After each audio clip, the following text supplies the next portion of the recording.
Madam Secretary, please call the roll. Thank you, Mr. President. Member Rome, Here. Member Melendez, Here. Vice President Rivelluri, Here. Member Tad Breland, Here. Member Truss, Here. Member Sotelo, Here. and President Del Valle. Here. We have 7 members present. There is a quorum.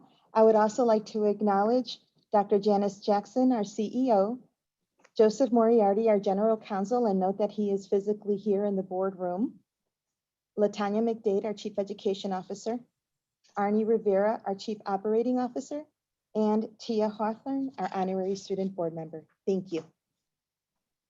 Thank you.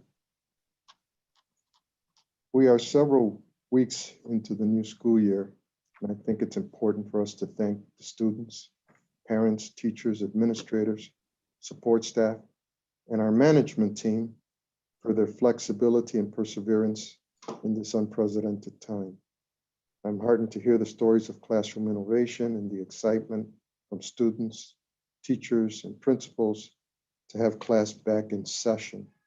While remote learning has gotten off to a strong start, we're still hoping that the health indicators, such as the positivity rate and the number of cases, come down to a point where we can start a hybrid model. To that end, I encourage all of you to wear your masks, observe social distancing, and follow all of the CDC guidelines so we can move to in-person instruction as soon as possible. On another topic, I want to remind people how important it is to fill out the census. There's very little time left, but you do still have time to fill out the census. It's not too late. The census is the basis by which resources get distributed to different communities, and Chicago desperately needs those resources. It's critical that all voices are counted. You can go to 2020census.gov, 2020census.gov, and fill it out today.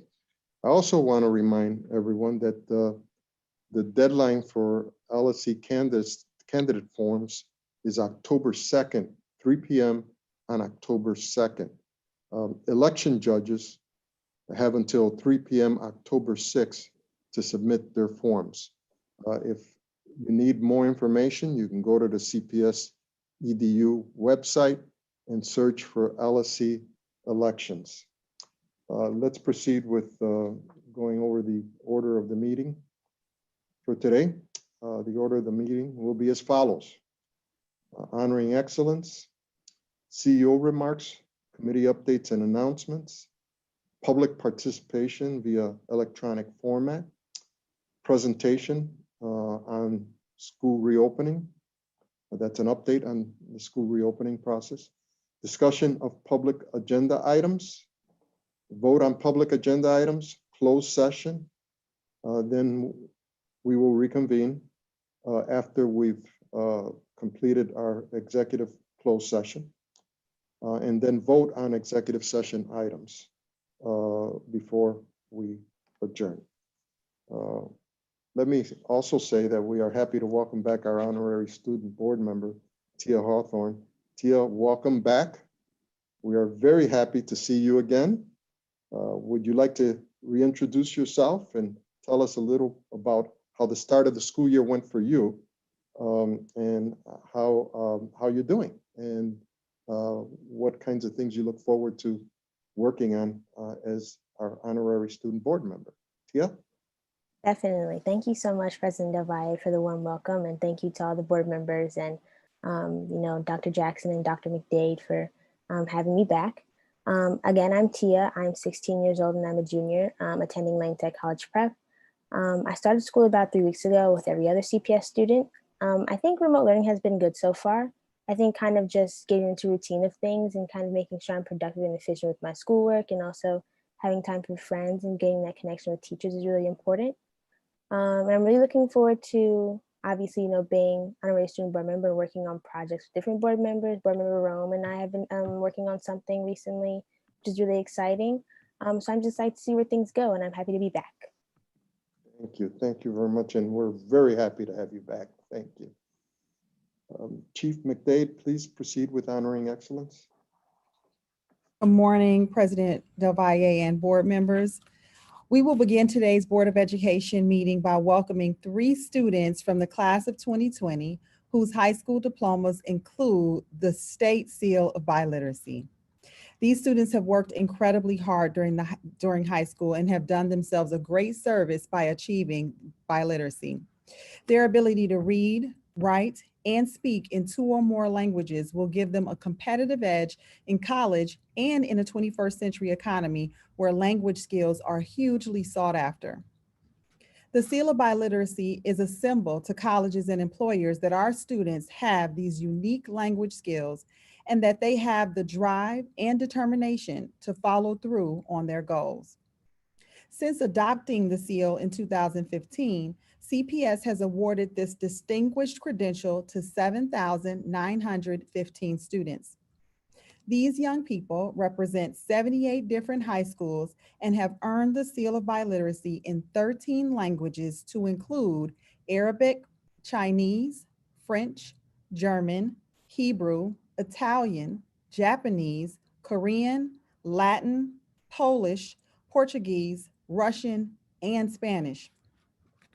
In 2020, CPS awarded the State Seal of Biliteracy to 1,924 high school seniors, 18 of whom earned this credential in multiple world languages. 3 members of this elite group are joining us today, and I will now ask Luis Navarez of our Office of Language and Cultural Education to tell us a little bit more about each of these students. Luis, Thank you. Thank you, Chief McDade, and thank you, members of the board. We are very proud to recognize students who have earned the State Seal of Biliteracy in multiple languages, as Chief McDade mentioned. These students include Leticia Araujo Maya from Lincoln Park High School, Natalia Natasha Koncietspa from Whitney Young High School, and Helen Way from Walter Payton High School. Leticia earned the State Seal of Biliteracy in both French and Portuguese. Natalia Natasha earned the State Seal of Biliteracy in French and Russian. And Helen earned the State Seal of Biliteracy in Chinese and Spanish, in addition to having demonstrated proficiency in the English language. I believe some of our recipients are actually in college, but we have one of them present here. So if you would like to go ahead and introduce yourself and tell us a little bit about your feelings of having earned this recognition. And you may have to unmute yourself. Hi, everyone. I'm Helen. I recently just graduated from Walter Payton College Prep, and I'm currently at the University of Chicago. I'm really honored to be here today and to have achieved the State Seal of Biliteracy in both Chinese and Spanish. Speaking more than one language has definitely been something that I valued my whole life. And I'm really glad to have achieved this seal through the help and guidance of many of my teachers at Walter Payton. In the future, I know speaking more than one language will allow me to pursue study abroad in college or many jobs that have a global audience. And I'm excited to use these skills in the future to be a better global citizen. Thank you.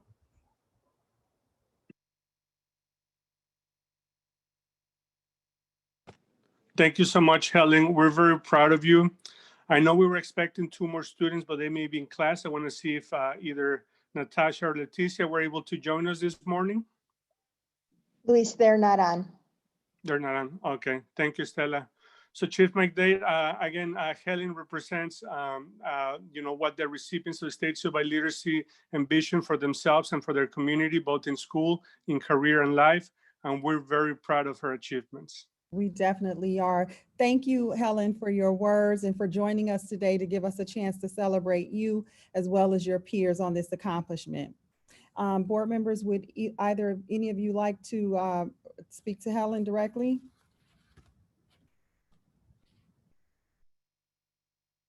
Unmute yourself, Mr. President. Okay. Can you hear me? Yes, sir. Thank you. I want to congratulate all the recipients of this State Seal of Biliteracy. I remember when the Illinois General Assembly established the state seal of biliteracy, and at that time, I didn't envision the kinds of numbers that we see today in CPS in terms of the number of students who have accomplished this important goal of becoming and staying bilingual. In some cases, they started out bilingual, but they've improved their bilingual skills and recognize fully as students the value of being bilingual in today's society, or even trilingual. And so I congratulate all the students, and I want to congratulate our staff for the job that they've done over the years in increasing participation in this program and increasing dramatically the number of award recipients within CPS. So once again, congratulations. I would like to say something. Helen, felicidades to you and your fellow Seal of Biliteracy recipients. It is so encouraging. It warms the cockles of my heart to see those numbers and to see that you represent a growing acknowledgement of the benefits of bilingualism, something that I am personally and professionally very passionate about. So I congratulate you, those that made it possible, the CPS management, for recognizing that this is a very, very important skill, and wish you, Helen, and everybody else that received the seal this year, all the best in your careers and in your college life. Thank you so much.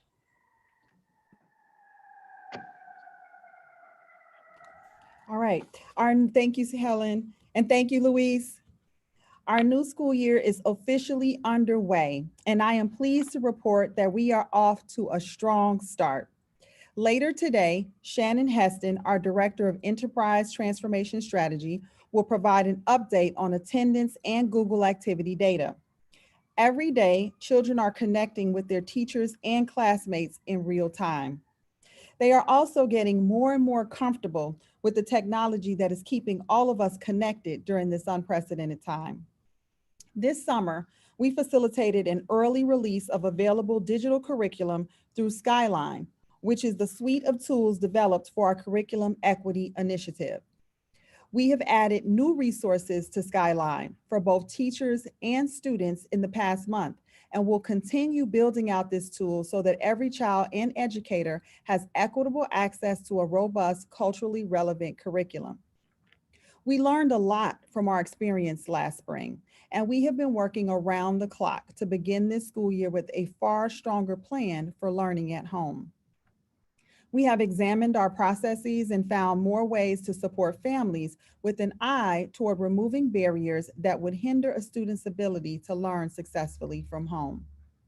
First, we kept it simple. Our goal was to make learning at home feel as close to a school day as possible, with regular attendance being taken, assignments will be given and graded, and students will be held to the same high expectations. We believe our educators know best how to tailor learning for students that go beyond activity captured in Google Classroom. And attendance taken by a teacher continues to best reflect teacher expectations, real-time instruction, and meaningful student learning. Second, we partnered with Google Education to develop a deep library of training materials to support families. Everything from the very basics of logging into their account to advanced functionality for families who were comfortable with technology and wanted to dive more deeply into Google Education's suite of tools. We provided live virtual workshops, short video tutorials, written explainers, and it was all available in English and Spanish. We did our very best to provide meaningful educational materials for families in as many formats as possible to meet them where they are. And as our students, staff, and families become more advanced users of our tools, we will develop additional resources to support them. This is part of our commitment to continuously improving the online learning experience for our schools. Families can continue to expect new updates to cps.edu/reopening 2020 in the coming months. Even as we move forward with remote learning, CPS remains committed to providing our students with every opportunity they need to be successful beyond high school. This includes providing our 11th and 12th grade students with the chance to complete the SAT and PSAT this fall to ensure they are eligible for National Merit Scholarships. Our current seniors were scheduled to take the PSAT and National Merit Scholarship qualifying tests last fall, but were unable to do so because of the work stoppage. Their scheduled SAT test date in the spring of 2020 was then made impossible by COVID-19. As a result, these students do not currently have an SAT score to include with their college applications and are not currently eligible for National Merit Scholarships. We are committed to rectifying this situation for our 12th graders. We have partnered with the Illinois State Board of Education to offer optional SAT administration with essay on 3 dates this fall. The first test date is today, September 23rd, and 12th grade students who opted to complete the SAT today will be eligible to qualify for the National Merit Scholarship. We are also offering October 14th and 27th as additional testing dates. We understand that not all students will feel comfortable completing an in-person exam at this time, so these testing dates are completely optional. 12th grade students who do not test during the fall will complete the SAT test on the regularly scheduled date of April 13th, 2021. Our current 11th grade students are scheduled to complete their PSAT on either October 14th or 29th of this year, or on January 26th of 2021. Finally, I want to provide an update on our school quality rating policy, also known as SQRP, which is the tool CPS uses to measure annual school progress. Given the many adjustments we have needed to make as a result of the pandemic, the district has decided to suspend SQRP ratings for another year. Each school's current accountability status, which was last updated in fall 2019, will remain in place through the 2021 school year. CPS will continue our plans to develop a new accountability system beginning with data from the 22-23 school year. This will be a formal process with a large public engagement component. I look forward to that journey because input from our educators, families, and partners will be critical to reinventing the way that we evaluate school quality. Mr. President, this concludes my prepared remarks.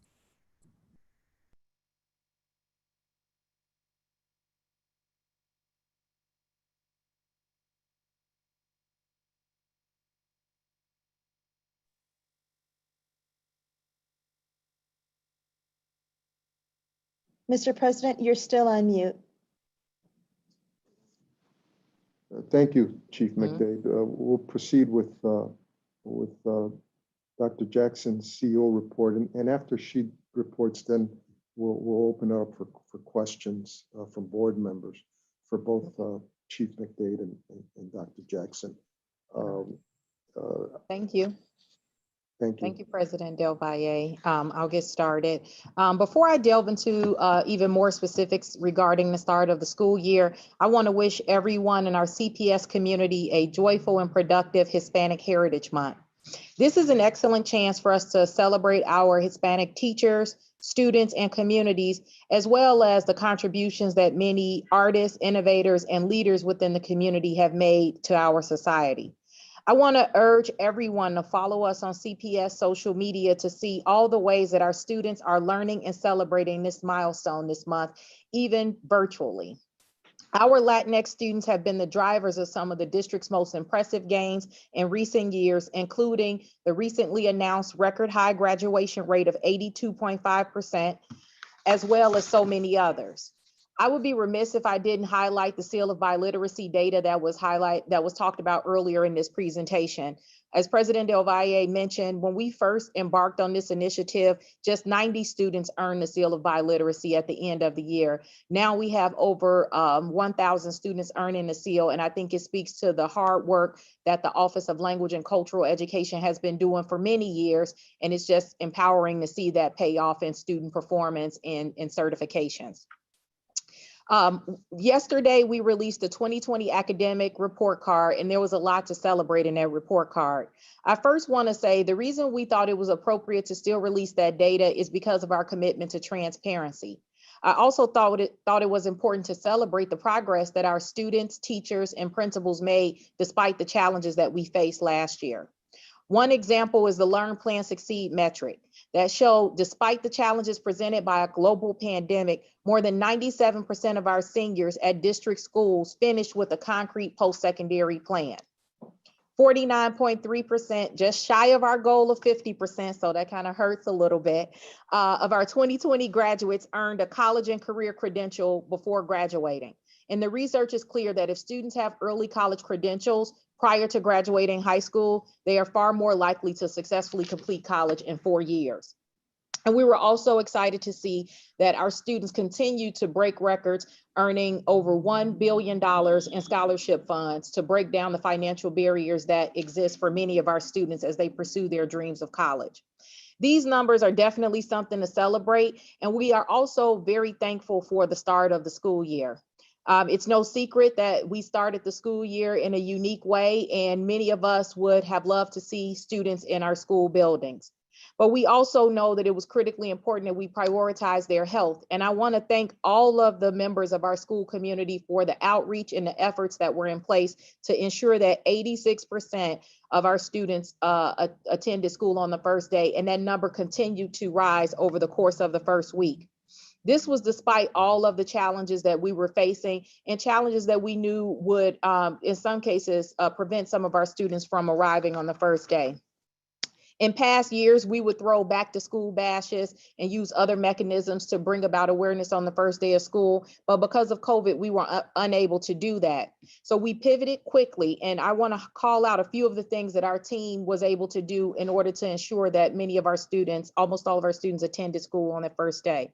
First of all, we had dedicated staff members, many of whom volunteered to call over 32,000 students from our highest needs communities to ensure that they had what they needed in order to start school on the first day.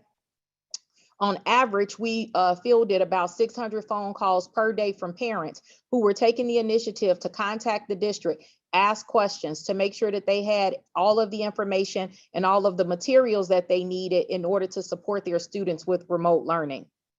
We created a plan called All Hands on Deck because we knew that we needed everybody's support in order to ensure that our students were in school. CPS has entrusted many of our community partners, including our dedicated safe passage workers, to help us distribute flyers about back to school, knock on doors, and really get out the word to make sure that students knew school started on September the 8th and knew how to access the resources that they needed in order to be successful with remote learning. I also want to give a special shout out to many of our communications partners, iHeartRadio and Univision Chicago helped to promote this message in both English and Spanish across many of their platforms, and we see the impact of that. Finally, we engaged in sending blast emails. I know I get all of them. I'm pretty sure you do as well. Text messages, and just a variety of things to make sure that our students were aware and that there were no barriers or no excuses to start in school on day one. I think because of these efforts, whether it was distributing over 130,000 devices or ensuring that thousands of families had access to high-speed internet through the Chicago Connected program, we did our very best to remove every barrier so that our kids could be successful. Finally, supporting our parents was critically important, which is why we introduced Google Training, which can be accessed through our parent universities. And we've seen many of our parents take advantage of that information, of that resource as well. I just want to say that I'm proud of everything that we've done so far. The message that I have is everybody is working extremely hard to make this work. So we really want to thank all of our parents for their patience and support as they have turn their, living rooms into classrooms, and many of them are teachers and assistant teachers, lunch ladies and everything else, or lunch men, I guess is a more politically correct. We know that there are some families who still need additional support, which is why we launched the learning hubs across the city. Recently, we made an announcement that we will be expanding those. We continue to send out invitations to the families that express the need. If there's any family who is looking for that support, again, you can call us at the hotline and we can help point you in the right direction to the learning hubs that exist throughout the city. At the end of the day, I think the message here is that we won't stop. We're going to do everything within our power to make sure that CPS students continue to learn. We value their health and safety, but we know that our job is to make sure that they are continuing to learn so that they can reach their goals, not just this year, but in life. So I want to thank everybody who played a role in that, and just say, keep going. This is going to be an interesting year, but I think we got this. Mr. President, that concludes my prepared remarks. Okay, thank you, Dr. Jackson. Board member questions or comments? Mr. President? Member Truss, yes. Yeah, I just want to thank Dr. Jackson, her dedicated staff, and she's right, even from, I was bragging about my advisory crew over across the street from Ella Flagg Young School, who's out there every day and working very hard, engaging the community, taking pride in their work, and safe passage workers I see out there, and really boots on the ground, working hard to make sure that our families receive the information that they need, and making sure that, as she stated, remove as many barriers as possible out there. So I just want to commend everybody from FACE. I know I may be missing, departments, but I see the evidence of the hard work, and I just want to thank you to everyone. Yeah, I'd like to add to what Member Truss just said. Just yesterday, I saw a lot of the safe passage workers out there in the Austin community. And I know that in Belmont Cragen, I did run into a number of safe passage workers weeks ago who were distributing information regarding the census. So I know folks have asked, well, if there's no school, why are the safe passage workers out there? From what I've observed, they've been busy. And so, Dr. Jackson, what other kinds of information or activities are the safe passage workers involved with during this time of remote learning? Yeah, I'll start, and Arnie, you can pick up. I think right now it really has been around making contact to a lot of our families who needed it. My camera's off. I can see myself. Oh, you guys can't see me? I can see you. Oh, okay. Nicole said the camera was off. I'm sorry, guys. But we have our safe passage workers reaching out to families. As many of you know, it is difficult sometimes to have those types of conversations. You have to have relationships with families in order for them to, number one, open the door, and more importantly, to disclose what barriers may exist in order for them to take advantage of schooling, whether that's in person or remotely. And so right now, most of their work consists of outreach, whether that is calling or going directly to homes of students. We still have students who we are trying to reach. We're also going to use them for regular attendance efforts throughout the year. Just like in any school year, there are students who attend school less frequently than their peers, and so they're going to be utilized in order to support those students as well. And they really just are, I hate to phrase it this way, utility players. They do anything that we ask them to do, but we rely on them because they have the relationships in the community. They never say no, and they're willing to do a lot of the work that we are either, understaffed and unable to do. And they're able to do work that they are uniquely positioned to do because of the relationships and the stature that they have in the communities that we're trying to support. Arnie, I don't know if you wanted to add any more to that. Sure. The only additional thing that I wanted to note is that they've also been very involved in the city's census registration process. I mean, they've been out in the communities with iPads, making sure that any community member that they engage with complete the census, or at least confirm that the census have been completed. So I echo Janice in that anytime CPS or the city needs boots on the ground and really working on engagement, that they're always willing to step up. Are they involved in distributing information on Connect Chicago?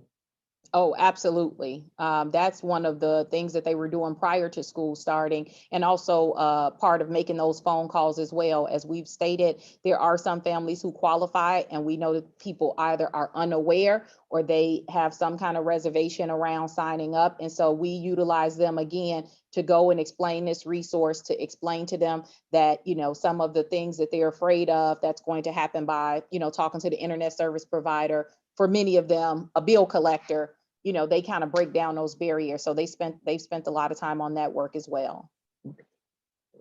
Dr. Jackson, could you say a little more about these centers? You referred to them as learning centers. Yeah, we call them learning hubs. Is that the name we've settled on now?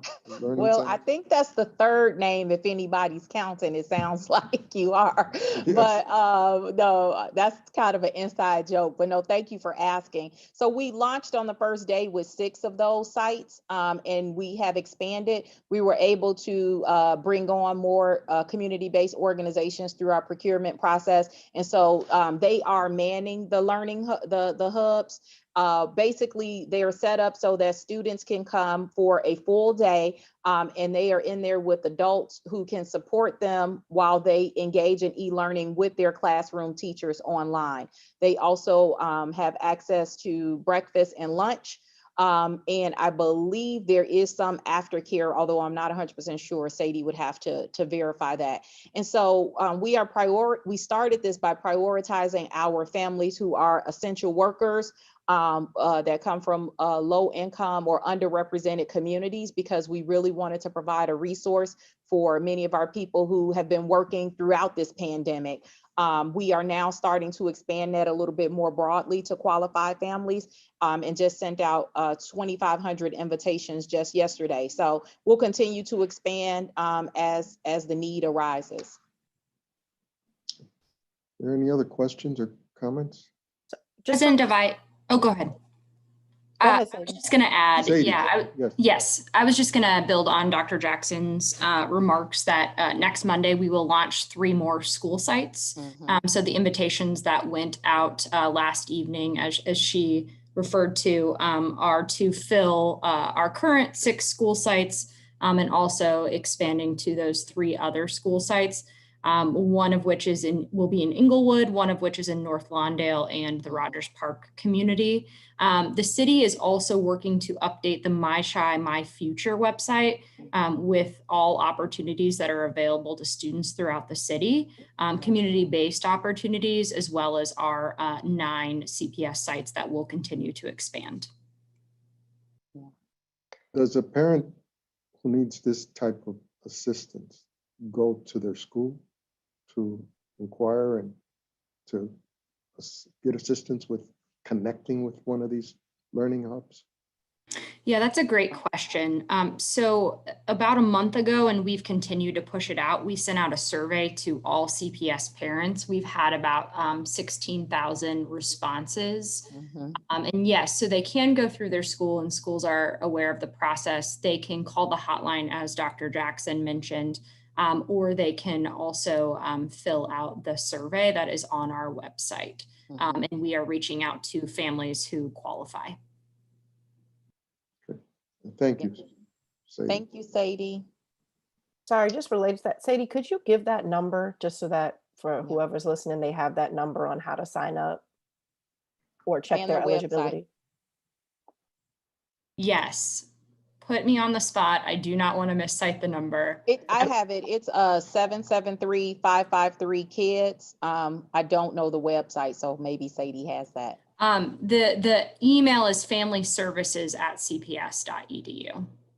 Good tag team. There you go.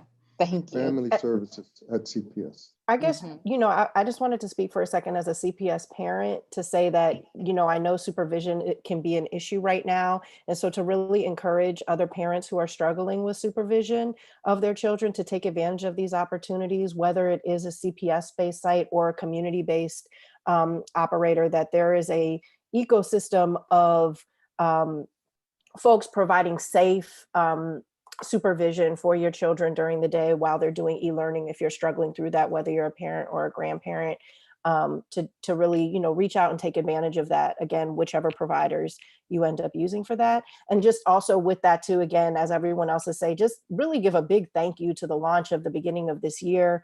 Our educators, administrators, school-based staff, central office staff, network staff, the whole team here in management have been working so hard, and we're really proud of the work that you all are doing. And I mean, I listen in, try not too much to my child's, what's going on, and her teachers are amazing. And I know, young people in our city, across the city, are experiencing amazing, innovative educational practices and pedagogy being put forth by our educators in really challenging times.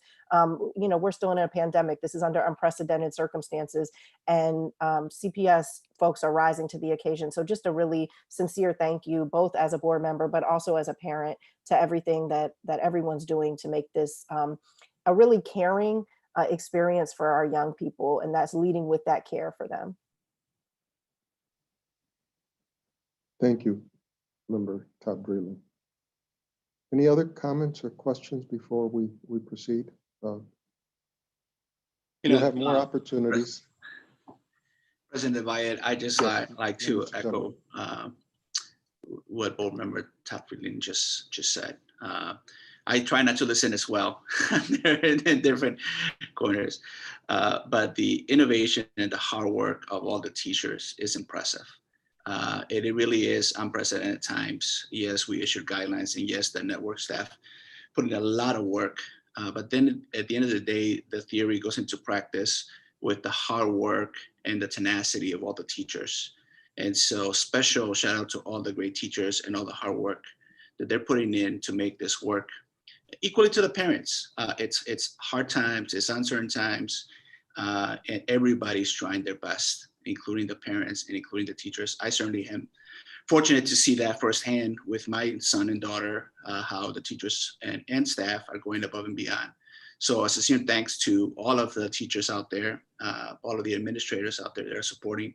And listen, it's not going to be perfect. And so I also echo when it's not working, call, raise your hand, reach out to the administrator, reach out to the teachers, because I assure you, they all want it to work as well. And so if you communicate and you engage with them, we'll find a way to make it work. So thank you to all. Thank you. I would echo what Member Todd Breland and Member Sotelo said. As a parent, I'm hearing learning. I'm also hearing joy, which is really nice. I'm hearing it from my kids. I'm hearing it from their classmates, hearing it from their teachers. And I agree, as Dr. Jackson said, as Chief McDade mentioned, that this is extremely hard work by everyone who's been acknowledged, and many who are not necessarily always being acknowledged. And it's also smart work in a lot of cases. I've seen some really innovative stuff, both through my kids, but also through my networks of friends and former colleagues who are teachers, and they're working together. And that's really what stands out to me the most. This is, as people have said for months, because it's true, an unprecedented challenge. But I think we can make sure that our kids continue to stay safe, continue to stay supported, that they are cared for, and that they are learning. And whenever our collective efforts make it possible for them to go back and do that in school, that they'll be in a good position to carry forward wherever they are. So a sincere thank you to everyone. Any other comments or questions? President Del Valle, I just want to add, I'm not a parent of or grandparent of CPS, but as a teacher educator, I just want to again recognize the great work that is going on. I've heard from colleagues, from students who are CPS teachers, And I want to encourage management and principals and everybody to really document his process, because I believe that the district has a lot to teach, how we've risen to the occasion. And like those of you who are parents are speaking directly about innovation, about creativity, about joy. So I think those are lessons worth sharing. And I know that the practicality of the moment does not allow for that right now, but I do encourage, to think about when all this is done, that the district will share with of course, the Chicago community, but even the national community, the achievements that it made possible. So congratulations to everybody, in particular to the principals, the teachers, the parents, and of course the top management that enables all that good work to happen. Thank you, Member Melendez. Any other members? I'm going to be last here. Member Rome. I'm going to be last here and echoing the gratitude to the district team and all the leaders that have really provided so much guidance. I've been able to hear so much from parents, and really parents who are blown away by the ease at which their children are easing into, even if it's not their preferred style of learning. I've heard so many stories of accommodation and individualization to really meet kids where they are and provide scaffolds and supports. Also, just really want to shout out our students who are stepping up in really powerful ways, and many of whom are exhibiting so much flexibility and also taking care of younger siblings and family members in their homes while they're also pushing on and really engaging in the rigor of school. And one last shout out to school leaders. I've been able to connect with some principals who they are going to their buildings every day, and they're, providing a really welcoming space, even during really trying times, and have heard really powerful stories of holding healing circles and care sessions for their staff, knowing that their staff is also really needing the same kind of care that our students need right now to persevere and push on. And so a huge shout out to our school leaders who are caring for so many in their communities and showing up in their buildings every day. Good. President Del Valle, before we Yes. close this out, I appreciate all of the gratitude, but I do want people to know we're not spiking the ball at the 20-yard line. We still have work to do. This week, Chief McDade and I, along with Chief Chavarria and Chief Shakumbova, met with teachers and our Teacher Advisory Council, principals and our Principal Advisory Council, and they gave us a lot of feedback. They highlighted things that were working well, but I want people to know that one thing that COVID has encouraged amongst everybody, and especially here in CPS, is the need to innovate and to be dynamic, because everything is ever changing and things are so new. So I do want you to know that we recognize that challenges still exist, and we're working hard. And in the coming weeks, you guys will hear about any kind of tweaks or changes we're making to the system to ensure that remote learning, is as successful as possible. Good. Thank you, Dr. Jackson, and I thank all the board members for their words. Thank you. We're going to proceed now with committee updates. I believe we have an update from the Finance and Audit Committee Chair, Vice President Rivaluri. Thanks, President Del Valle. Historically, the Finance and Audit Committee has met just before board meetings, about once a quarter. It's played an important role as a venue for the district's budget, finance, and audit leadership to report back to the board, and to ensure that we as a board are aware, informed, and aligned on these important areas so we can make prudent decisions.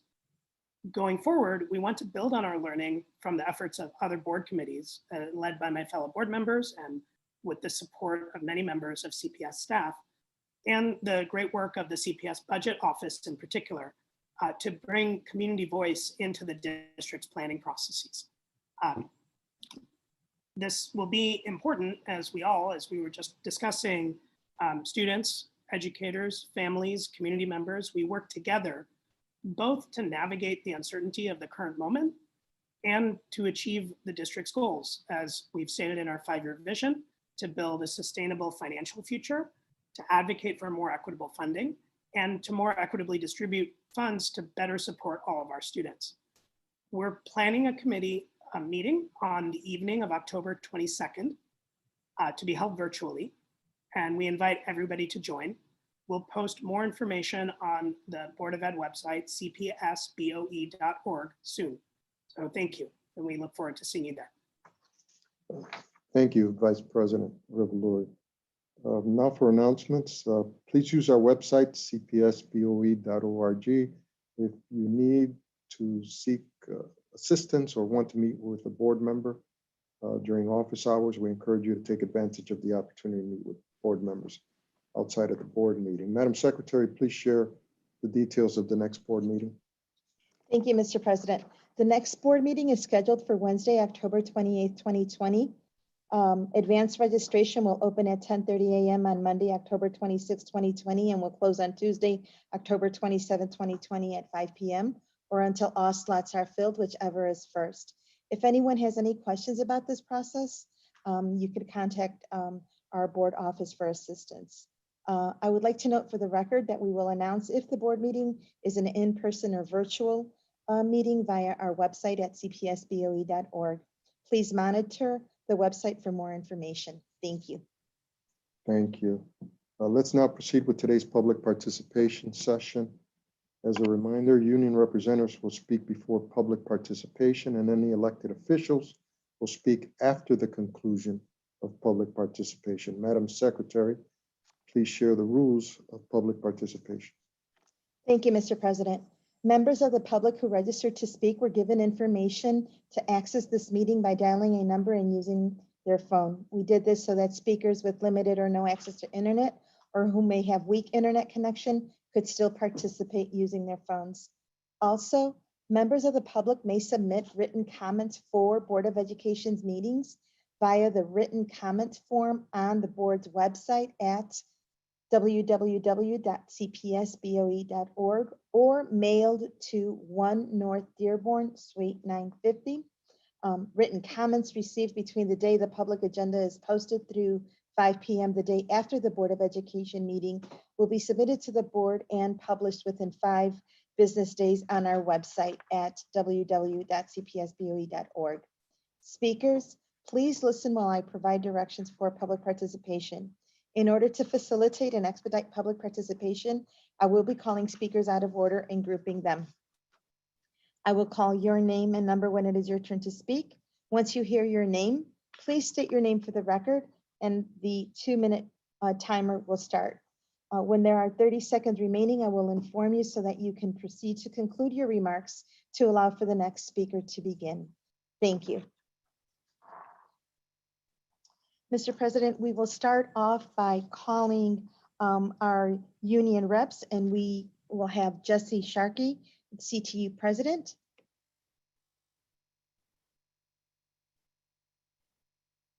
Mr. Sharkey, can you hear me? I can. Thank you. Please proceed.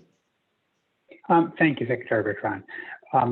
Good morning to CEO Jackson, President Devalle, members of the board. I'm Jesse Sharkey, I'm the president of CTU.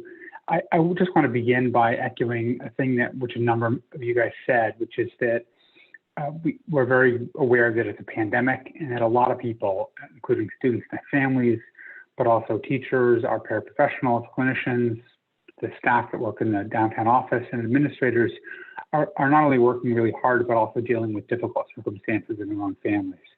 And I appreciate and hope that we continue to go forward with some empathy and grace. That's quite important.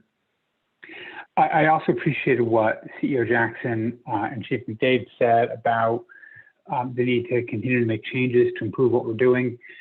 I do think we learned a lot this spring, and that school has been more successful this fall, partly because we all learned something. And I think we need to continue to learn things, and the CTU actually has a couple of modifications that we'd like to see and advocate for making to remote learning in a couple of specific areas.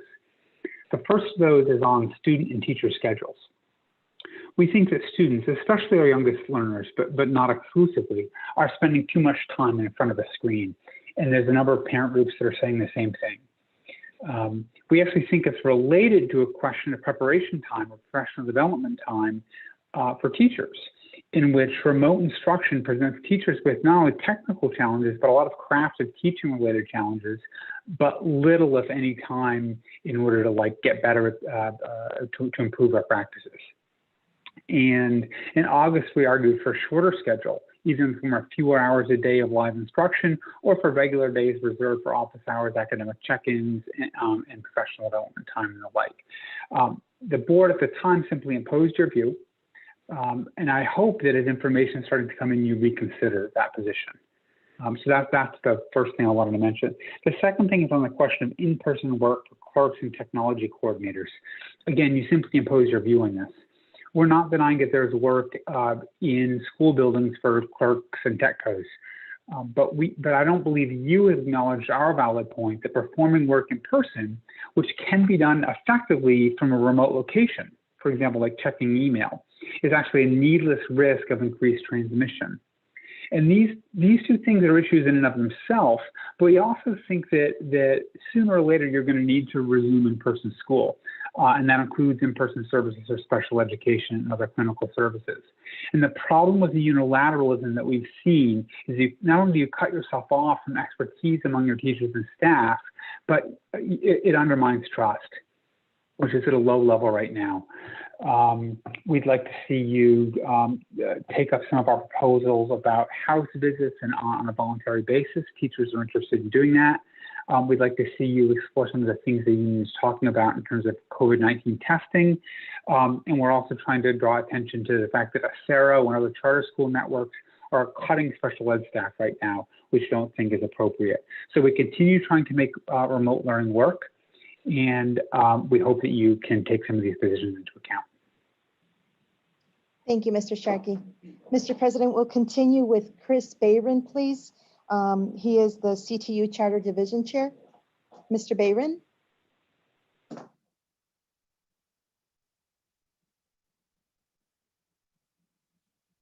Mr. Bayron, can you hear me?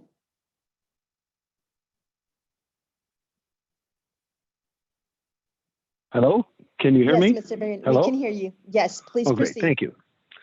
Thank you. So thank you to Chair Del Valle, CEO Jackson, and board members, and everyone else working for CPS. I appreciate you. I'm Chris Barron. I'm the elected leader of the Charter Division of the Chicago Teachers Union. And I'm sorry if I sound like a broken record, but we have some need for CPS to exert some oversight over the charters. Like clearly, this is a problem endemic in the charters and one that we need to work together to solve. As President Sharkey mentioned, Acero is laying off, I think it's 11 paraprofessionals who work with special education students. They don't claim that it's for budgetary reasons. They just don't know what to do with these staff members.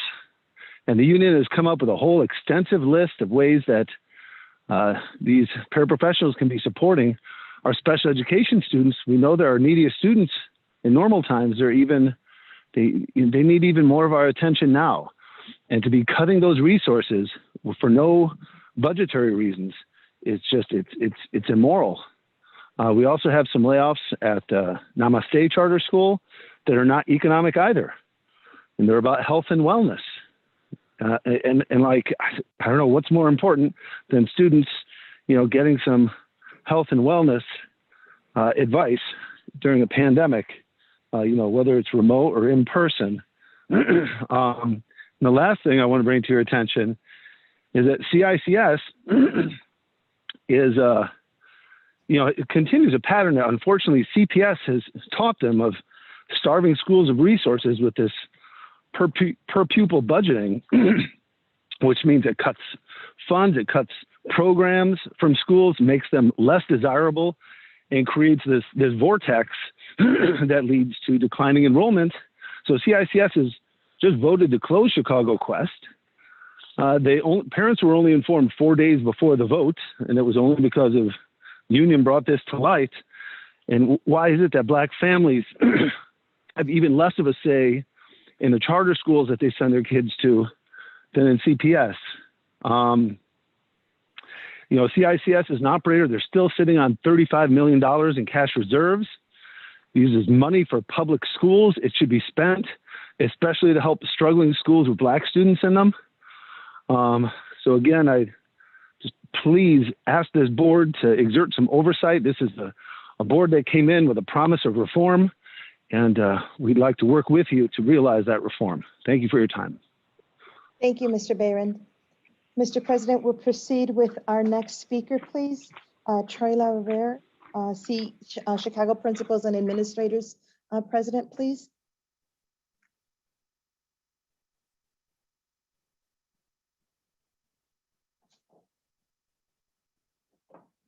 Mr. LaRiviere, can you hear me?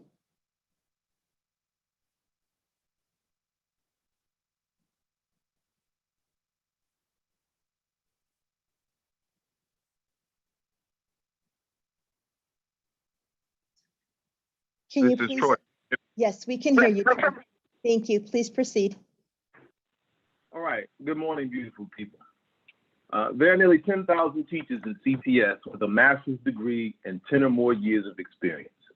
This is the pool of people from which CPS draws its assistant principals who eventually become its principals. Last month at this meeting, I highlighted the fact that CPS pays these teachers an average of more than $70 per hour, while it pays the average assistant principal less than $55 an hour, according to data released by CPS last December in response to a FOIA request. We have no problem with teachers making $70 an hour. Our students certainly need this district to pay a salary that allows us to attract and retain the best teachers. Our problem is with the fact that this district does not take the same approach with its principals and particularly its assistant principals, paying them on average $15 an hour less than the people they supervise. It can be difficult to see the impact of this hourly wage inequity when comparing annual salaries, since assistant principals work during Christmas break, spring break, and for the entire summer when teachers are off. However, there are schools in our district where both the teachers and administrators work throughout the summer, and the impact of the hourly wage difference on annual salary can be clearly seen in those schools.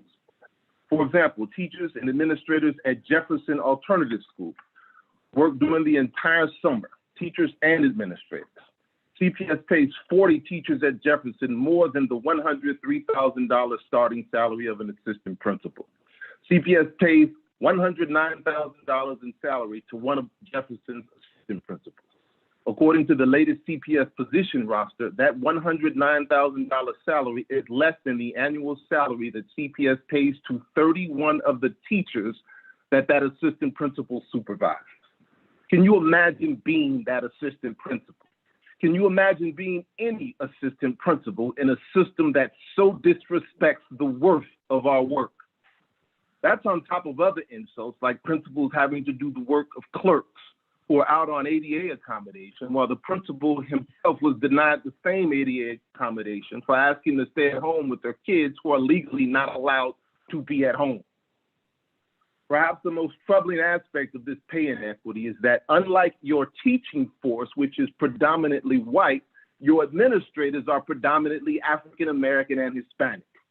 According to information we obtained from CPS through a separate 2019 FOIA request, more than 65% of CPS administrators are non-white, and nearly 65% of those non-white administrators are African American. This board needs to reckon with the fact that this district created, presides over, and continues to justify an institutionally racist system of compensation because you, CPS, are paying your predominantly non-white administrators less than the predominantly white teaching force that they supervise. We will never know if this is an intentional or the result of systemic bias, but we do know that it's real and it needs to be addressed. Unfortunately, it's just the latest in a long line of racist policies and systems to come out of CPS, whether it be how you fund schools, how you rank or rate our schools, how you build additions to schools, how you close our schools, or how you evaluate and compensate the people who staff our schools. There is institutional racism at CPS from top to bottom, and it is time for the national reckoning on race in the United States to burst through the doors at 42 West Madison and fundamentally challenge and change the culture and leadership of this district in a way that ensures that every child gets the policies and resources they need to realize their full potential. And the resource says that the two most important resources that this board can give those children are the best possible teachers and the best possible principals. But the road to the principalship starts with the position of assistant principal, a position that fewer and fewer of our best teachers are willing to take on because of the pay cut that they'd have to take. This is not a question of will the district lose great principals because of this pay inequity. It has already lost them. It lost them in the form of all of the great teachers who turned down offers to become assistant principals in CPS because of the backward, inequitable, and insulting compensation system that you continue to uphold. You have lost some of the best and brightest because of this inequitable system, and you will lose even more if you do not fix it. A core group of CPAA members have come together and formed a compensation working group charged with describing this inequitable system, raising consciousness of these inequities, developing a proposal for a system that will attract and retain the best educators to our ranks, and getting administrative buy-in and public support for the proposal they developed. In conclusion, at your August board meeting, if I heard them correctly, one board member publicly committed to working with the CPS administration to address this inequity. The more than 1,000 principals and assistant principals in CPS all hope that more of you make that same commitment today. And we'd like to remind you that our governing board at CPAA is the only body of administrators elected by their peers, and is therefore the only body of administrators that can represent school leaders with any sense of democratic legitimacy. Any or all of you are welcome to confer with us at any time as we develop our proposal. Thank you. Thank you, Mr. LaRiviere. Mr. President, we are now ready to start calling speakers from the speakers list, and we'll proceed with speaker number 1, Eledith Hernandez, followed by speaker number 10, Ebony Henderson. Ms. Hernandez?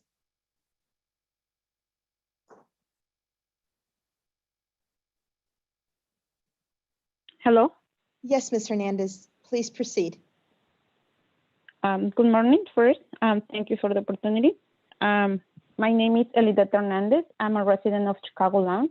I'm current parent of 2 children who attend AUSL Marquette, and I have been involved with Marquette schools for 20 years. I'm also a community organizer with SWAP and the Parental Program. I'm here today, Mr. Chairman and the board members, because I love AUSL and Marquette School of Excellence. Here are a few reasons why. With AUSL, we saw the change. Not just inside the school, but AUSL is outside in the community and engaged with parents to support parents. I'm gonna share some highlights why I love AUSL. Because of AUSL, I was pushed out of my comfort zone and learned English. Spanish is my first language, and I love to speak Spanish. Amo hablar español. Also, they give me the opportunity and the confidence to work with administration and provide community assistance if parents need. Here are some examples. Rental assistance. If parents need rental assistance or immigration assistance, we are here for them. If they need counselors, we are here for them. With the strong partnership with SWAP, we have the system of care, and that's the way we can serve our community. Ms. Hernandez, you have 30 seconds.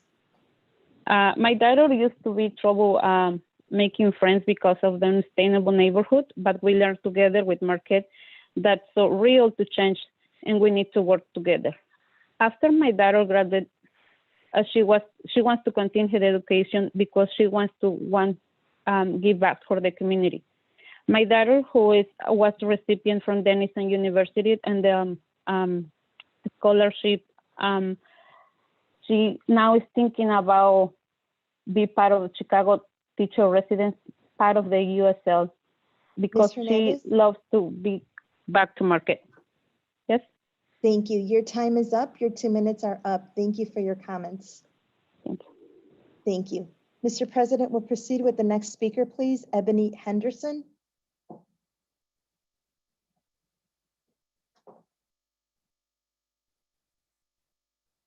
Ms. Henderson?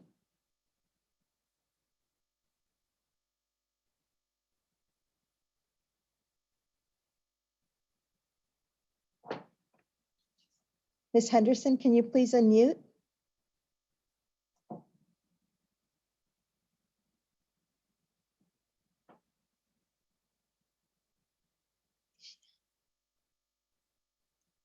Ebony Henderson? Can you please unmute yourself?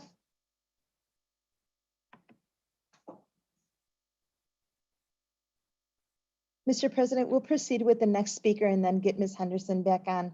We'll proceed by calling speaker number 2, please. Marissa Combs, followed by speaker number 4, Allison Jack. Marissa Combs, please.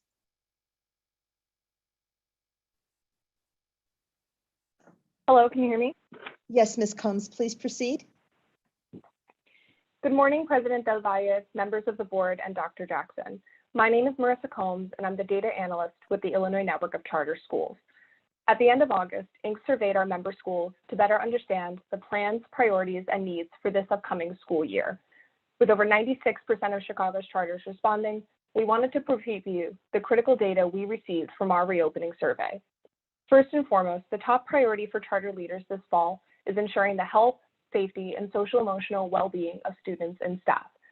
With over 85% of schools listing these as their main priority for fall 2020, Chicago's charters are championing innovative and individualized strategies to provide safe and effective remote learning. This includes trainings with families on how to use e-learning tools, opportunities for one-on-one meetings between families, teachers, and administrators, and opportunities to share best practices across campuses for remote learning, particularly for our diverse learner and English learner students. Although charter leaders have been hard at work all summer preparing for this unprecedented school year, there are still remaining challenges, particularly around devices and connectivity. Only 10 schools reported receiving any devices from CPS. However, charters swung into action, distributing over 26,000 Chromebooks and hotspots to students in the spring from their own existing budgets. Connectivity and access to devices is a real challenge for our schools, who serve students primarily on the south and west sides of the city. Only 73% of Chicago's charter students have reliable access to internet, and schools self-report needing an additional 9,000 Ms. Combs, devices. you have this fall. 30 seconds. Thank you. Devices and connectivity is an issue across the city, and the charter community is not immune from that challenge. Now, more than ever, we need to work together to ensure that all CPS schools are supported in delivering quality instruction and ensuring our students are safe and supported this fall. The charter community is standing by and open to collaborating for the benefit of all public school students. Thank you. Thank you, Ms. Combs. Thanks for your comments. The next speaker, Mr. President, is speaker 4 then, Allison Jack, please.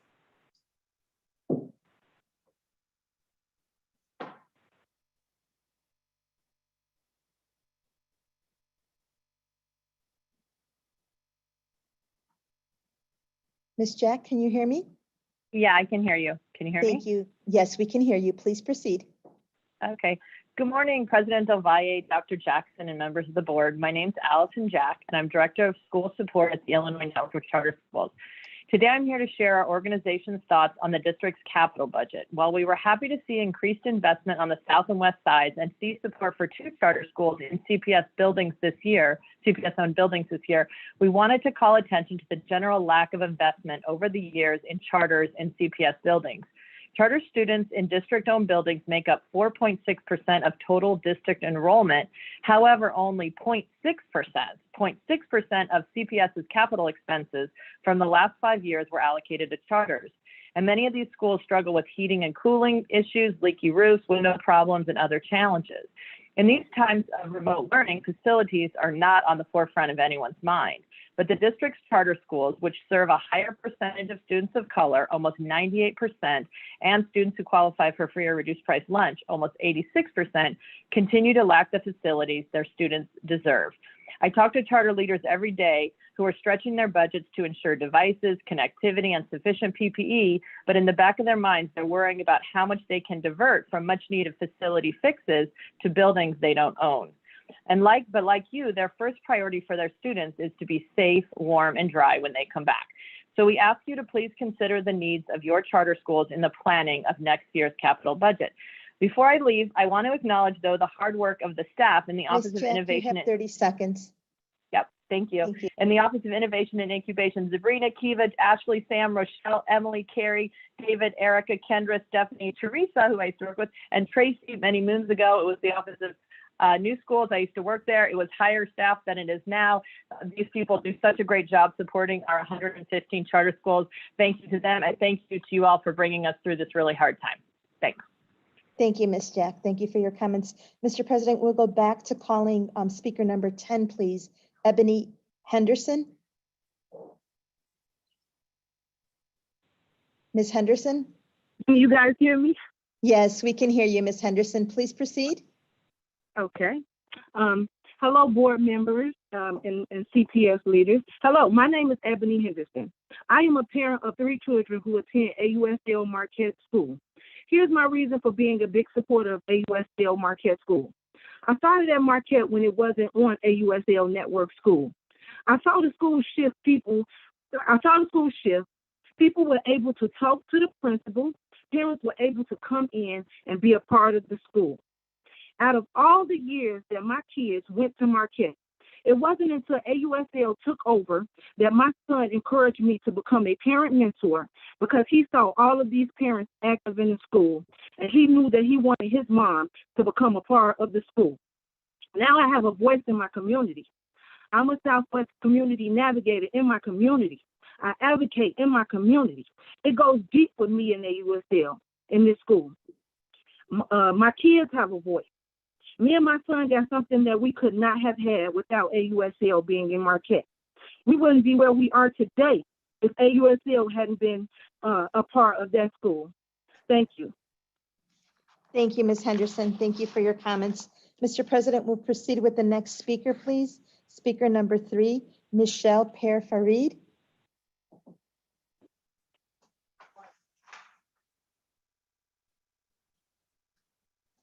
Ms. Farid? Good morning. My name is Michelle Per-Farid, and I'm the Chief Schools Officer for Learn Charter Network and a proud parent of an 8th grade student who attends Ogden International. Learn is a Black-led organization with leadership team that is 75% minority.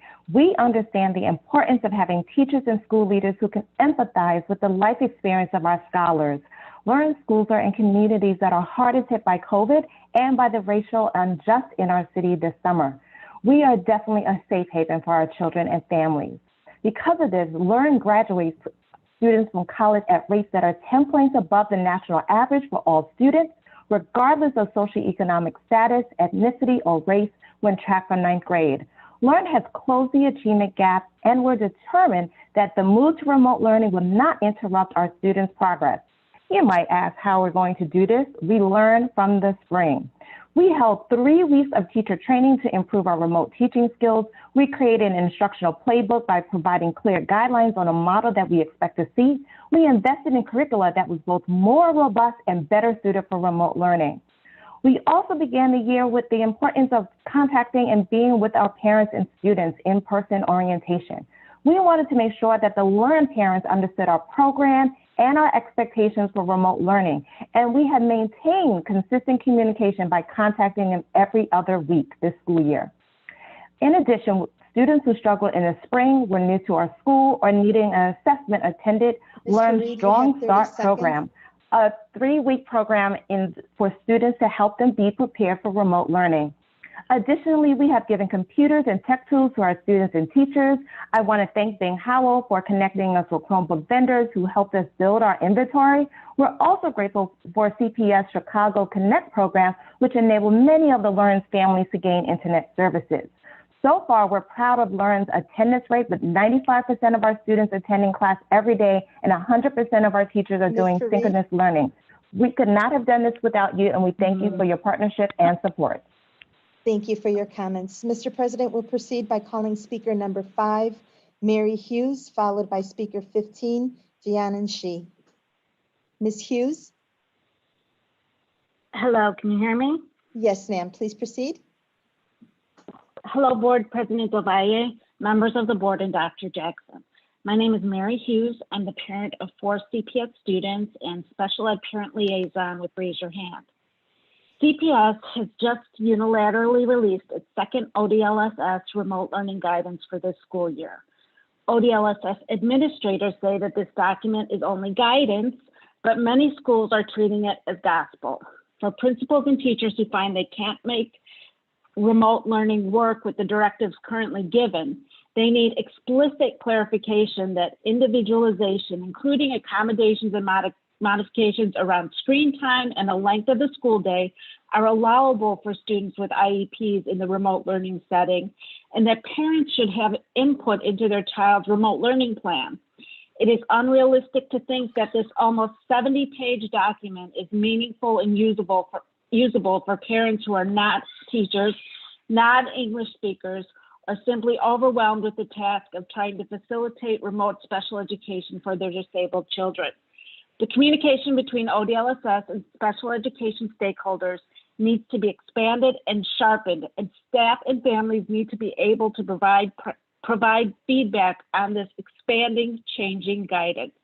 We ask that you please create an ongoing, transparent public comment forum for this evolving special education guidance.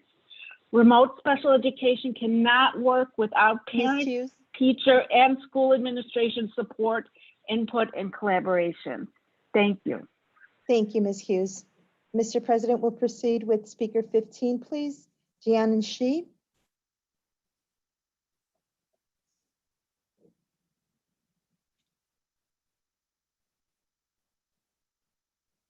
Mr. Shi, can you hear me?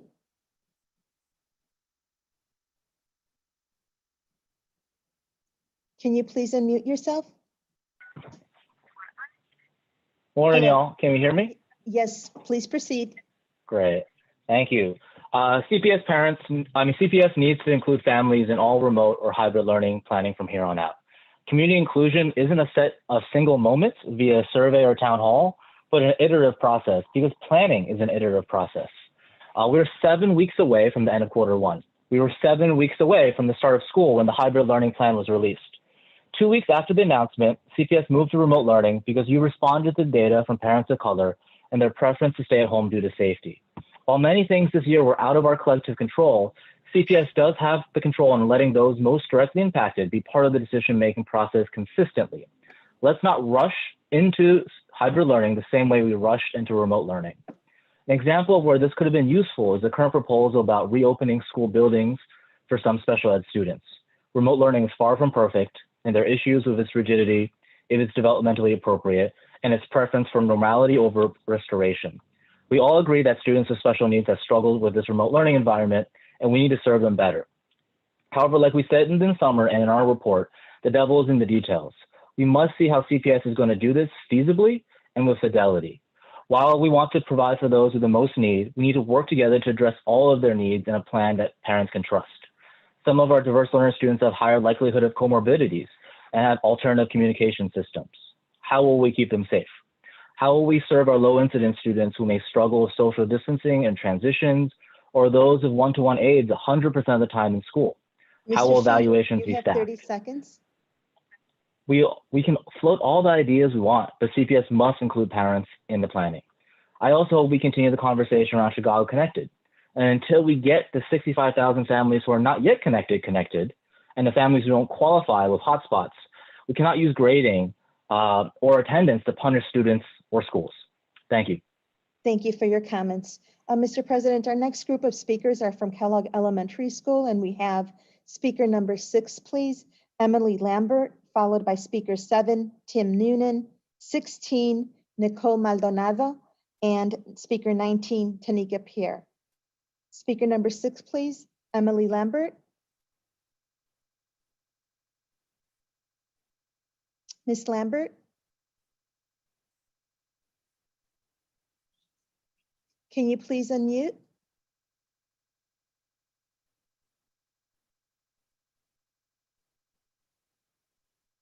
Ms. Lambert, can you hear me?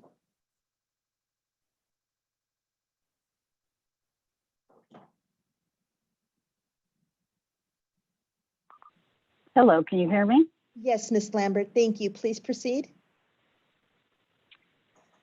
Thank you. Good morning, President Del Valle, Dr. Jackson, and members of the board. I am Emily Lambert, a parent at Kellogg Elementary, a neighborhood CPS school. We've been reaching out almost every month for a while now, even before this board was installed. So you're likely familiar at this point with the capital needs that we keep coming to you about. Last month, board member Amy Rome, after listening to a parade of white parents advocating for their school, said she wishes white parents would be outraged citizens about inequities in our city. Prior to sending my son to Kellogg, which is 90% Black, I think it would be honest to say that I had blinders on when it came to many such inequities. Now I'm sensitized to them, especially to school closings, but also funding inequities, because I see which schools always seem to be a higher priority than this one.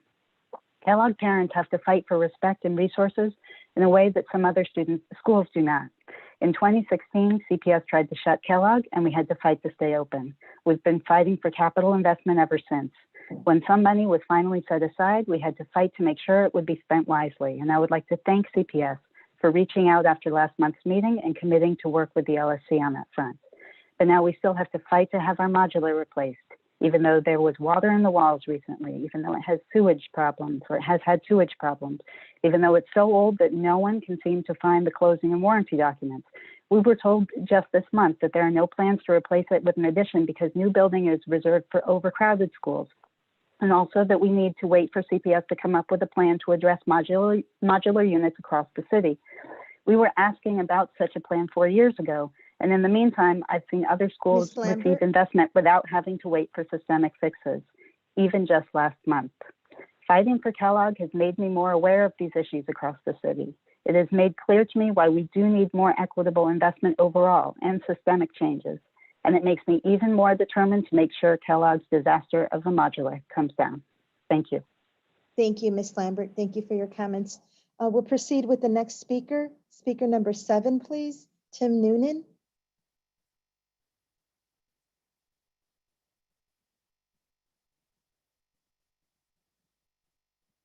Mr. Noonan? Hello? Yes, Mr. Can you Noonan. hear me? Yes, we can hear you. Please proceed. Can you please unmute yourself?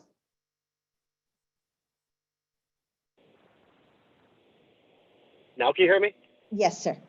Okay, great, thanks.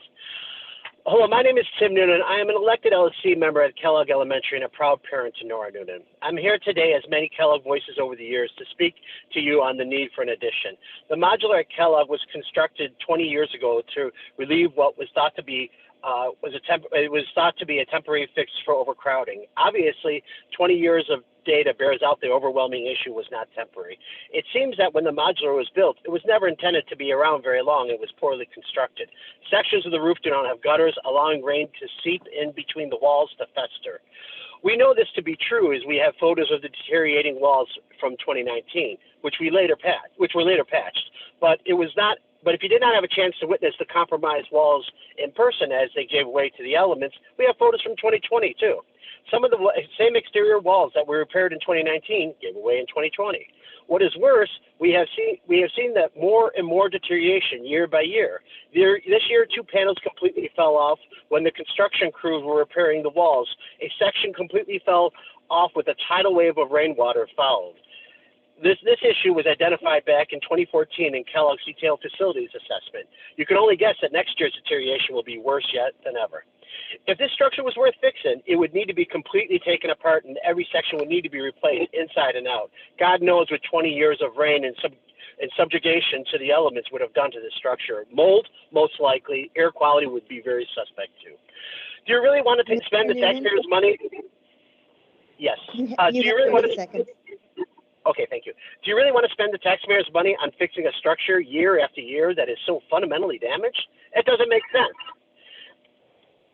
Kellogg has proven solid attendance numbers as well as a place for children to learn. I urge you to make the capital needs for an addition to Kellogg Elementary. Thank you. Thank you, Mr. Noonan. Mr. President, we'll proceed with the next speaker, please. Speaker 16, Nicole Maldonado, please. Hello. Yes, Ms. Maldonado, please proceed. Thank you. Hello, my name is Nicole Maldonado, and I am the parent of Valentina Terzia, a 5th grade student at Kellogg Elementary School. My daughter and I were very excited when we heard about the funding that was finally being provided to Kellogg Elementary School. Our school almost shut down 4 years ago, but with united parents and persistence, we remained open. Receiving funds for this school was very much welcome transition to a brighter future. We thought the funding would be used for a much needed addition to the school. Anything less would be a Band-Aid. And after waiting 20 years for a capital investment in our school, we were very upset to hear that some of the plans for our school. The last capital investment was our modular, and that has now worked. It was as if the people in the school that have all of our best interests at heart hadn't been consulted. I am thankful that CPS reached out to the LSC after last month's board meeting, stating they would work together with them to allocate the much needed funds properly. However, I was surprised to hear that with the funding, an addition isn't even being considered. Additions are reserved for overcrowded schools, and CPS has to devise a plan for the existing modular, and is what we were told. I ask you, if both these items are true, why have other schools that may be considered more privileged not having to wait and were not technically overcrowded prior to the building of their additions? I also ask you, what are modulars for? Are they not to deal with the allocation of surplus students in a building? Kellogg Elementary School is predominantly Black. My daughter is a minority at the school. We are Caucasian and Hispanic. Thank you. And in sending her there and with having to fight for sensible actions, it has been revealed to me the inequities in the school system. My daughter is sort of a legacy student. My mother and my sister both attended this school in previous years.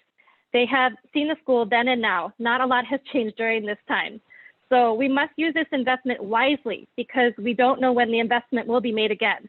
I can tell you the parents in the LSC and concerned parents of the school know how the funds need to be directed. It would be devastating to misuse any investment on things in the school. Yes. Kellogg is a very strong community school, and we will fight for the best of our students. Thank you. Thank you for your comments. Thank you. Mr. President, we'll continue with speaker 19, please. Tanika Pierre. Can you hear me? Yes, Ms. Pierre, please proceed. Excellent. Good morning, everyone. My name is Tanika Pierre. I'm Vice Chair of the LSC for Kellogg Elementary, and I'm also a parent of 4 CPS students with 2 at Kellogg. I'm here today because our school needs capital improvements, more specifically in addition to replace and expand on what we've housed in our modular. I have concerns about the current state of our modular.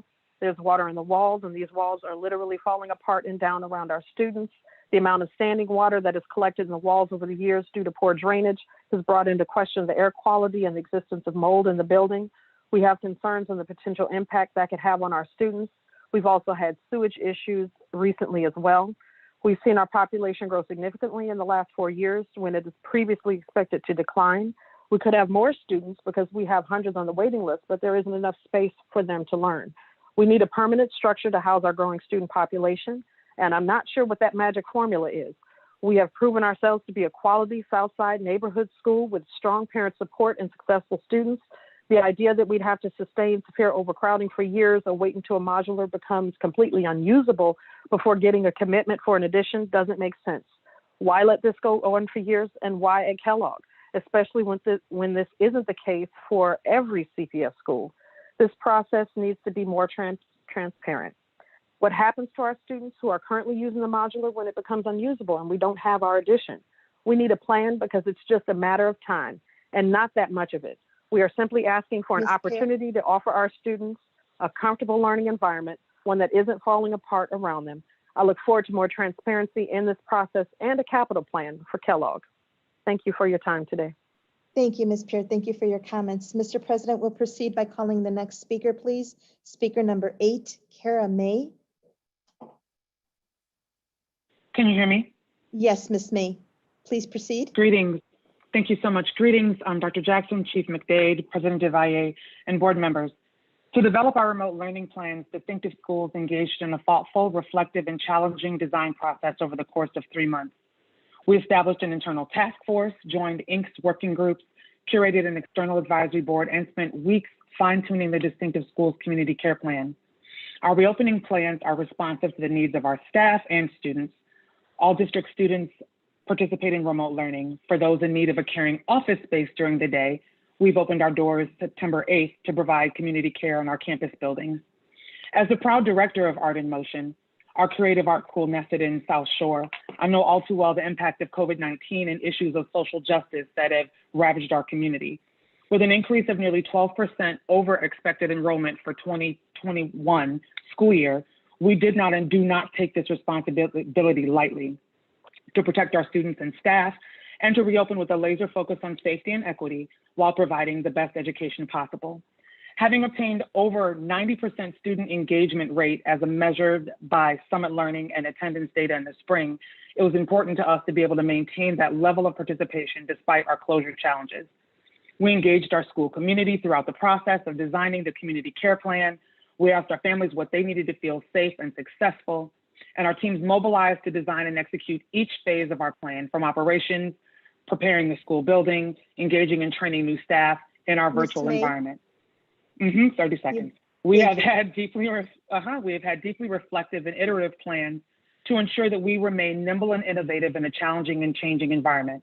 We're working now in partnership with the Common Ground Foundation, targeting our freshman students, as well as the Juvenile Protection Association for enhanced SEL and mental health services. With the support of Distinctive Schools and our CEO, Scott Fronheim, the Art in Motion Board, and our founding partners, we're always willing to collaborate with the Chicago Public School Board in order to build a tomorrow that we all want for our precious, precious Chicago young people. Thank you so much for indulging us on today. Thank you, Ms. May. Mr. President, we'll proceed with calling speaker number 9, please, Sophia Rodriguez, followed by speaker 12, Sarah Session. Ms. Rodriguez?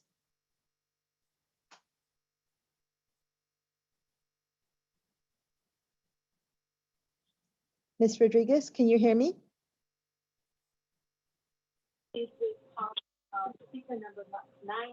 Ms. Rodriguez?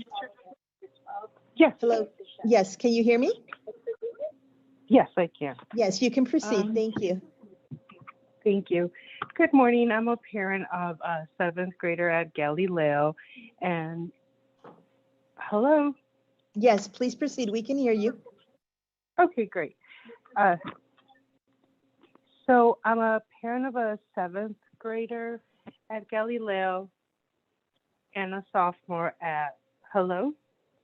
Yes, please proceed, Ms. Rodriguez. We could hear you. Okay, great. So, good morning. I'm a parent of a 7th grader at Galileo and a sophomore at Noble Rauner campus. I just want to today thank all of the administration and teachers for doing such a great job, their willingness to go above and beyond. The experience my children are having, 2 weeks in would not have been possible if it weren't for the preparation of our administrators and our teachers. I know I'm very thankful to my elementary school. I know that our teachers have prepared over the summer, have encouraged our students to learn along with them, are being very patient, because I know a lot of students suffer from anxiety and stress. And however, despite all that, both of my sons are doing really well. Unfortunately, that's not the case in all other CPS. For all other CPS students, some of them have had other different experiences. So my niece, who's just Ms. 5 miles Rodriguez? away, thank you. Yes. Yes, She's you in have a 30 gift. seconds. Okay, great. She's in a gifted program, and she's experiencing some levels of stress because at her school, the expectation is to have the camera on at all times. Otherwise, she risks not gaining participation points, and this is really stressing her out. I know that also with families, they're experiencing not being able to all stream video while parents are also working from home. And so for that reason, I just like to consider that the board considers these policies on when you say encourages students versus some of the schools are making this mandatory. Thank you so much for your time. Thank you for your comments. Mr. President, we'll skip Ms. Sashin because she dropped from the call. So if she comes back on, I'll call her then. We'll proceed with the next speaker, please. Speaker 13, Gabrielle Wilson, followed by speaker 11, Amy Jo Albanak. Ms. Wilson? Hello? Yes, please proceed. We can hear you. Thank you. Good morning, honorable board members and leaders. My name is Gabrielle Wilson, and I'm a parent of a kindergartner and a second grader who attend a CPS school. I am here to request greater flexibility with regard to remote learning. I am presenting the board with a petition which has garnered over 2,700 signatures in a little over 1 week. The current remote model is impossible for working parents. I am proposing a less demanding synchronous learning schedule. The American Academy of Pediatrics only recommends 1 to 1.5 hours of screen time for 6 to 10-year-olds. Being online for 6 hours a day is developmentally inappropriate. The Illinois State Board of Education Fall 2020 remote learning recommendations stress flexibility for the youngest and for diverse learners. Here are some quotes from these guidelines issued by the state. On page 72, be mindful of caregiver schedules for live sessions. On page 74, a flexible, responsible approach to instruction should be a primary focus. On page 69, encourage caregivers to establish routines and a daily schedule. This is not intended to advise caregivers to create regimented daily schedule that mirrors the school schedule, but rather a consistent flow of the day that fits the family routine. Chicago Public Schools' current remote model goes against state recommendations for flexibility and mindfulness of the working family schedules. The current remote scheduling that models a traditional bell schedule needs to be changed immediately. Thank you. Thank you, Ms. Wilson. Thank you for your comments.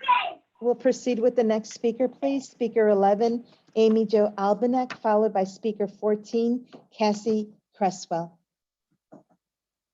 Ms. Albanak?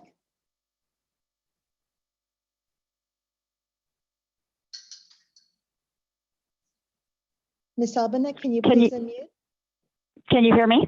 Yes, please. Please proceed.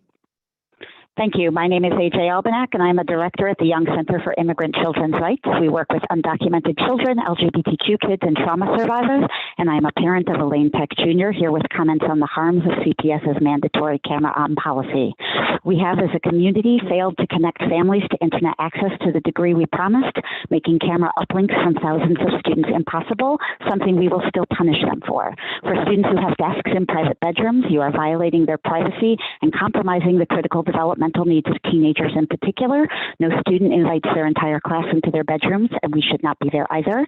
For students in poverty and the more than 16,000 homeless students in our system who don't have private rooms, desks, or furniture, you are exposing them to the derision of their peers.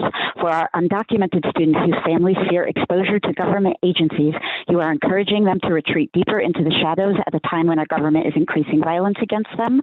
For our transgender and non-binary kiddos who struggle with dysphoria, the mirror effect of staring at their own faces while also seeing 30 people staring at them is traumatizing. For students under protective orders and cyberbullying victims vulnerable to screenshots, you put them at risk of further harassment.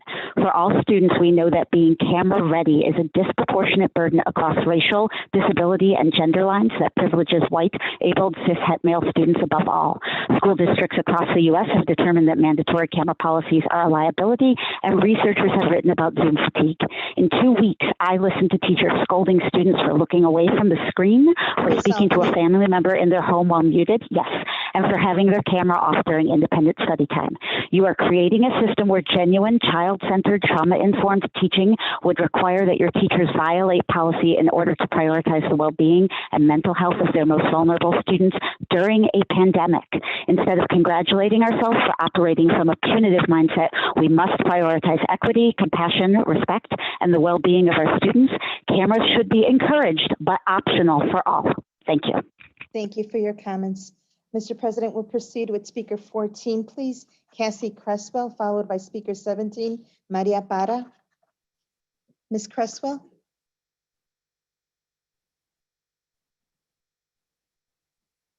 Ms. Cresswell, can you hear me? Can you please unmute? Hi, my name is Kathy Cresswell. Yes, Parent of a please student at proceed. Jones College Prep enrolled in an advanced placement class for the first time. In order to receive instruction in this class, my child needs to create an account on the College Board's website. To do this, students, most of them legal minors, are told to click a box and enter into a contract with the College Board accepting their terms of service and privacy policy. This contract is spread across at least 10 web pages and requires the student waives numerous legal rights. Without creating an account on the site, students can't take the course, nor take the test at the end of the course, nor receive any of the purported benefits of participating in an AP class. And since the school's ratings in the district and state depends in part on AP classes and tests, schools are also negatively impacted when students choose not to take an AP class. This is deeply concerning for two reasons. First, children should not be asked to enter into contracts with third parties in order to receive a free compulsory public education, period. Neither should their parents. The Board of Ed has an agreement with the College Board. Why isn't that sufficient to cover whatever needs to be contractually stipulated for students to participate in AP classes and tests? Second, the College Board sells the personal data of students who take tests via its student search service. This has been extensively reported on in the national media, and the U.S. Department of Ed issued guidance warning states and districts about it. These sales violate at least 2 Illinois state laws, and this practice is under investigation by the Illinois Attorney General. Selling student data was also forbidden by the contract between the College Board and the Chicago Board of Ed that expired at the end of June. It's unconscionable that students, in order to receive the full benefits of the education being offered to them by the district, are forced into a legal contract with a third party known to illegally sell student data. A new contract between the College Board and CPS is under negotiation right now. You approved this agreement back in March. The contract should not be signed until this issue is resolved. Students should not be forced to sign any separate agreements with the College Board. The College Board should not be allowed to sell any of the information it collects from CPS students. And you all should be asking the Illinois State Board of Ed why they're letting a state vendor continue to violate children's legal rights. Thanks. Thank you for your comments, Ms. Cresswell. Our next speaker, please. Speaker 17, Maria Parra, followed by Speaker 18, Allison Gorsuch. Ms. Parra?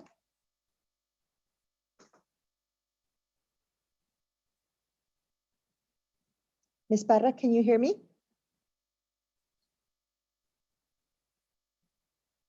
Can you please unmute?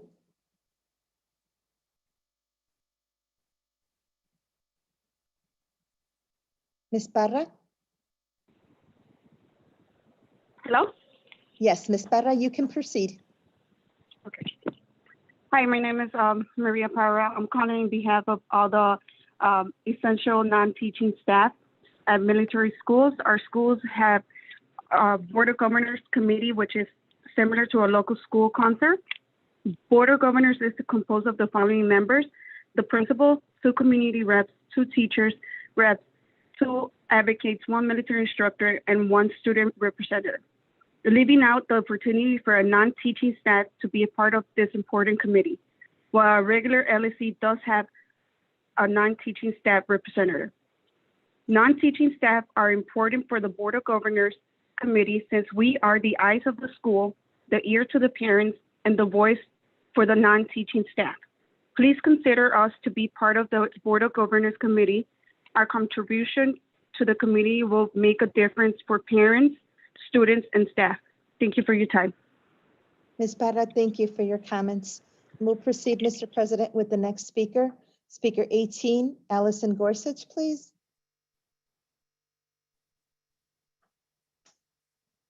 Ms. Gorsuch, can you please unmute? Hello, can you hear me? Yes, please proceed. Hello, everyone. My name is Allison Gorsuch, and I am the parent of a kindergarten student at Pulaski International Elementary in the Regional Gifted Center program. I'm here today to offer 2 points, which is 1, that the remote learning is not developmentally appropriate for kindergartners, and 2, to call the board to release the criteria for reopening as soon as possible. On the first point, I've watched my student and his teacher work really hard at remote learning, but he's 5 and it's just not working. The amount of time that they are expected to be on the screen is too long, and while also too short to allow the sort of one-on-one or small group teaching that is really effective for this age group. So I encourage the board and CPS to push for reopening for our youngest learners as soon as it's safe I'm not asking for schools to open before it's safe, but I'm asking to not have this be a lost year for our youngest students. And to that point, I would like to call on the board and CPS to be accountable. As we heard earlier, there's a culture of transparency. And to that end, I would like to know as soon as possible what the criteria are for reopening. In the summer, we saw firm numbers about what caseload or case numbers and positivity rates would be acceptable for moving to hybrid. Those were then abandoned. And we would like to see what numbers are available or what numbers will be used for evaluating Q2 opening. And finally, as part of that criteria, I would really press the board and CPS to consider advocating for our students to have access to rapid testing. I believe this is the way forward, and the sooner that those tests are available to our students, the sooner we can get back in person. Thank you. Thank you for your comments, Ms. Gorsuch. Moving on, Mr. President, I'll call speaker number 20, please, Daniel Tobin, followed by speaker 22, Jeanette Tapia. Mr. Tobin, can you hear me?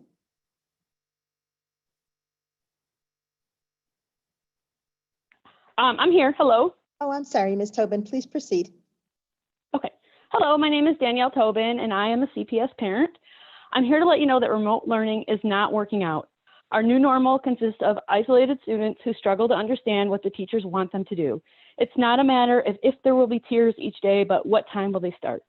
The mandate that schools need to keep the same schedule they planned when they thought students were going to be in the classroom is nonsensical and indefensible. My 10-year-old has 4 40-minute Google Meets a day, followed by 20 minutes of asynchronous time, plus 2 more 30-minute Google Meets, followed by more asynchronous time, and she's supposed to get all her work done then. But guess what's not happening during asynchronous time? The schoolwork. What happens instead is crying, calming down from crying by petting the dog, getting a snack, a drink of water, using the bathroom, and then next thing you know, it's back to the next class that she has to be online on that screen again.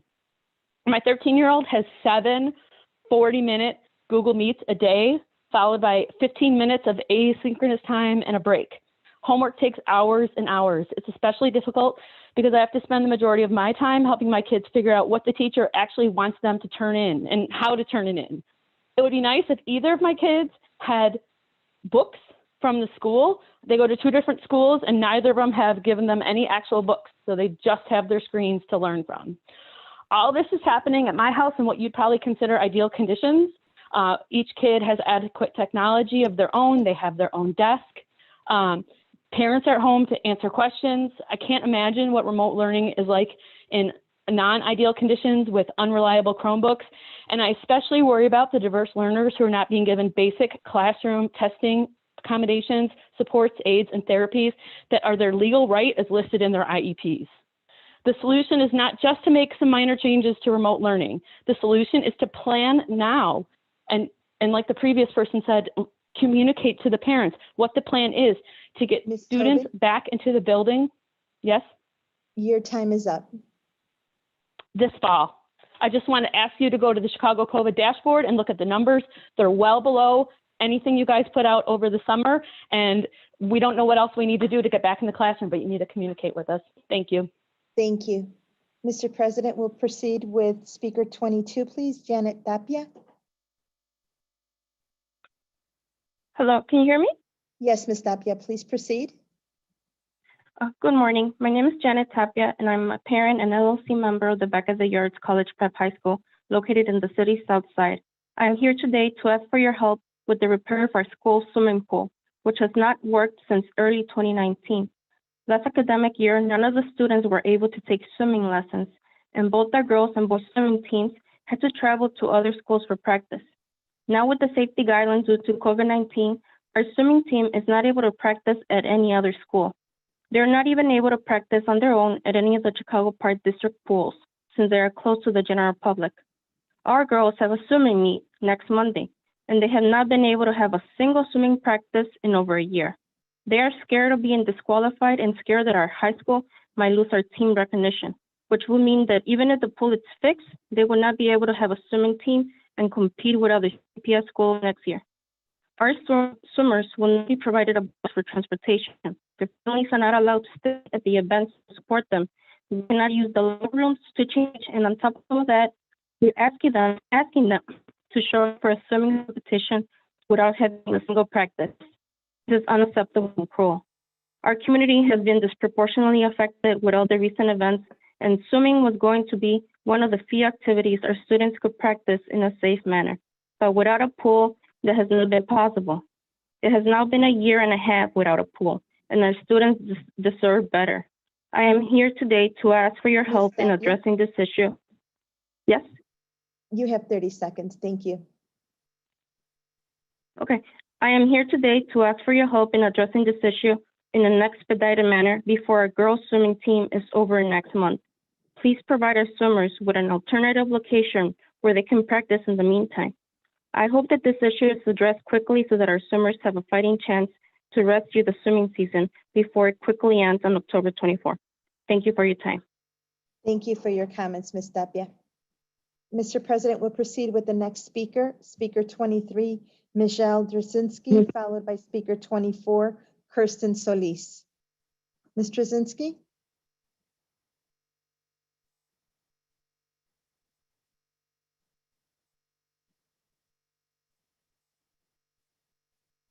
Ms. Drzezinski, can you please unmute?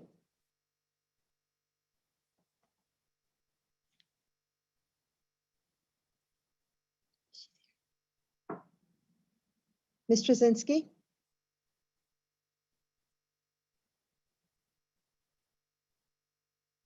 We'll proceed with the next speaker, Mr. President. Kirsten Solis, please.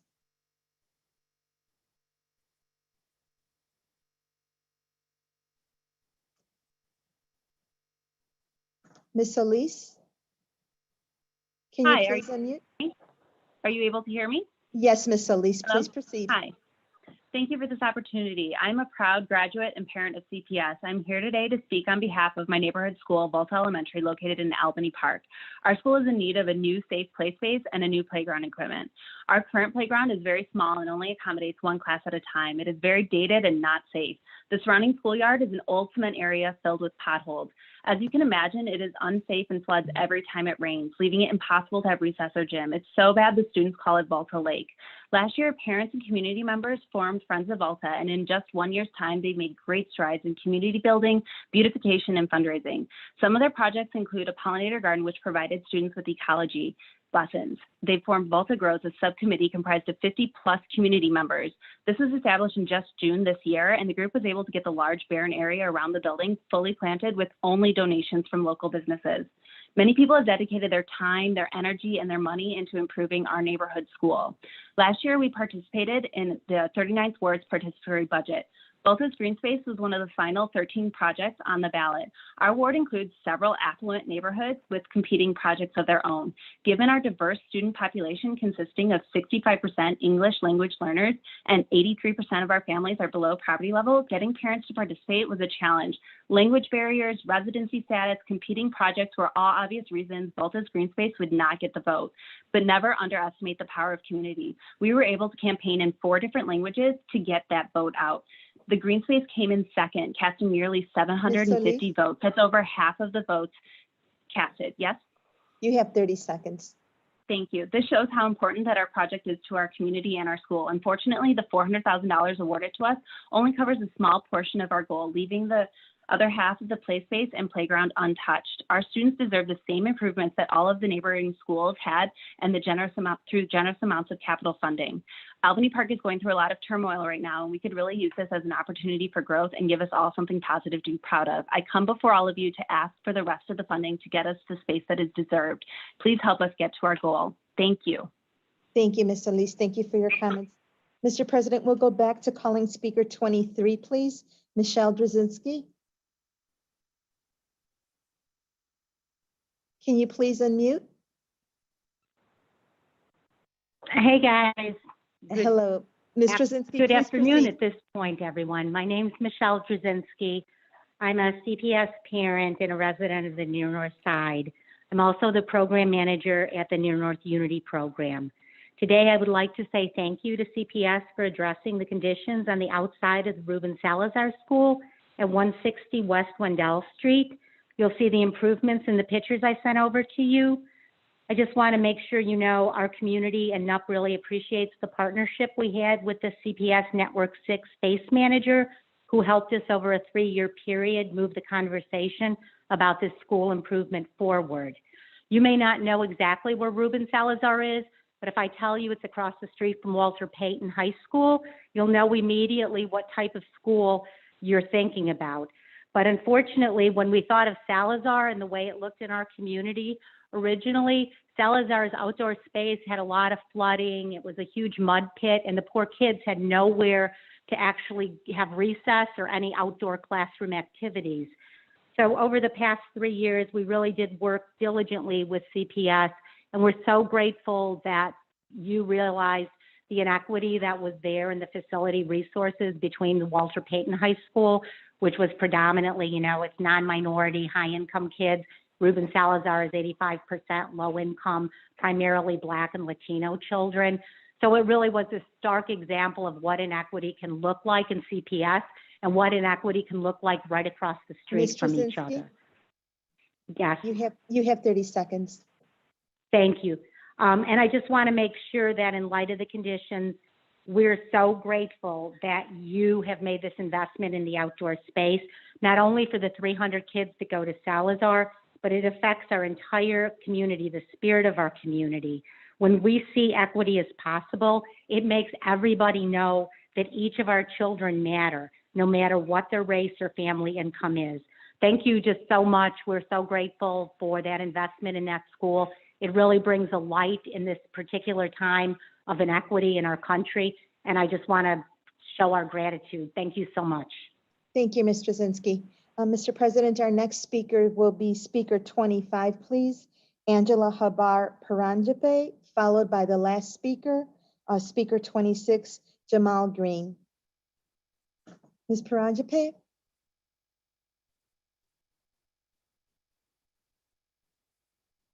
Can you please unmute?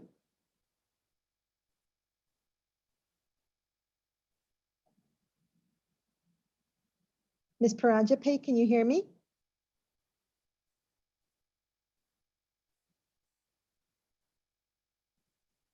Can you please unmute?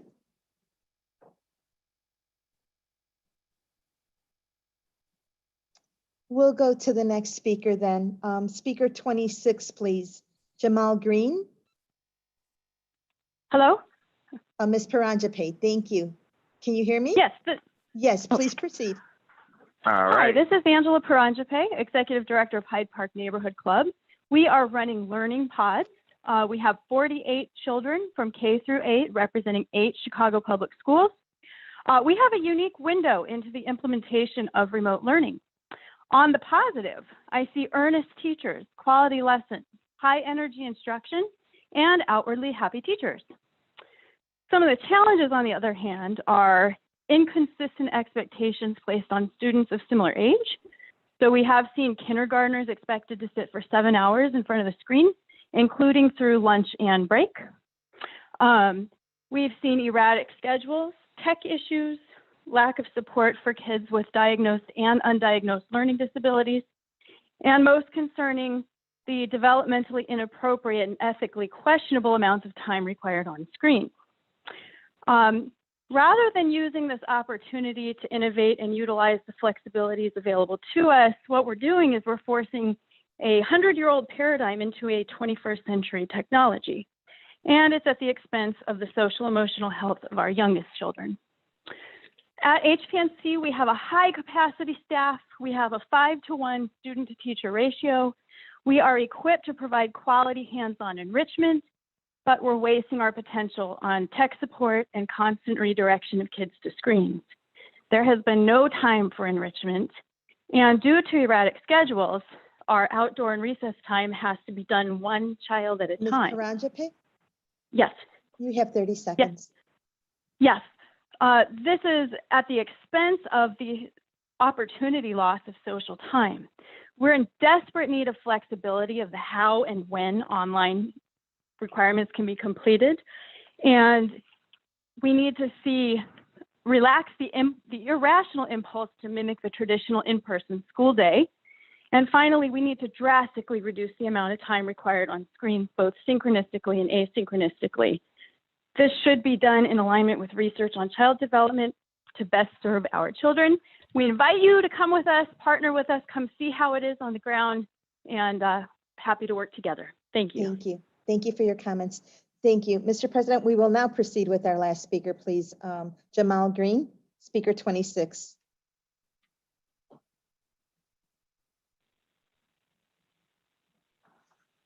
Thank you guys so much. Thank you. Yes, I'm here. Thank you, board, CEO, Ms. Jackson. I want to definitely bring to attention a project that we're doing on the south side of Chicago that we're trying to place at the old Garrett A. Morgan building. And I want to really press the board to push for the RFP for school buildings that have been vacant in our neighborhoods for so many years.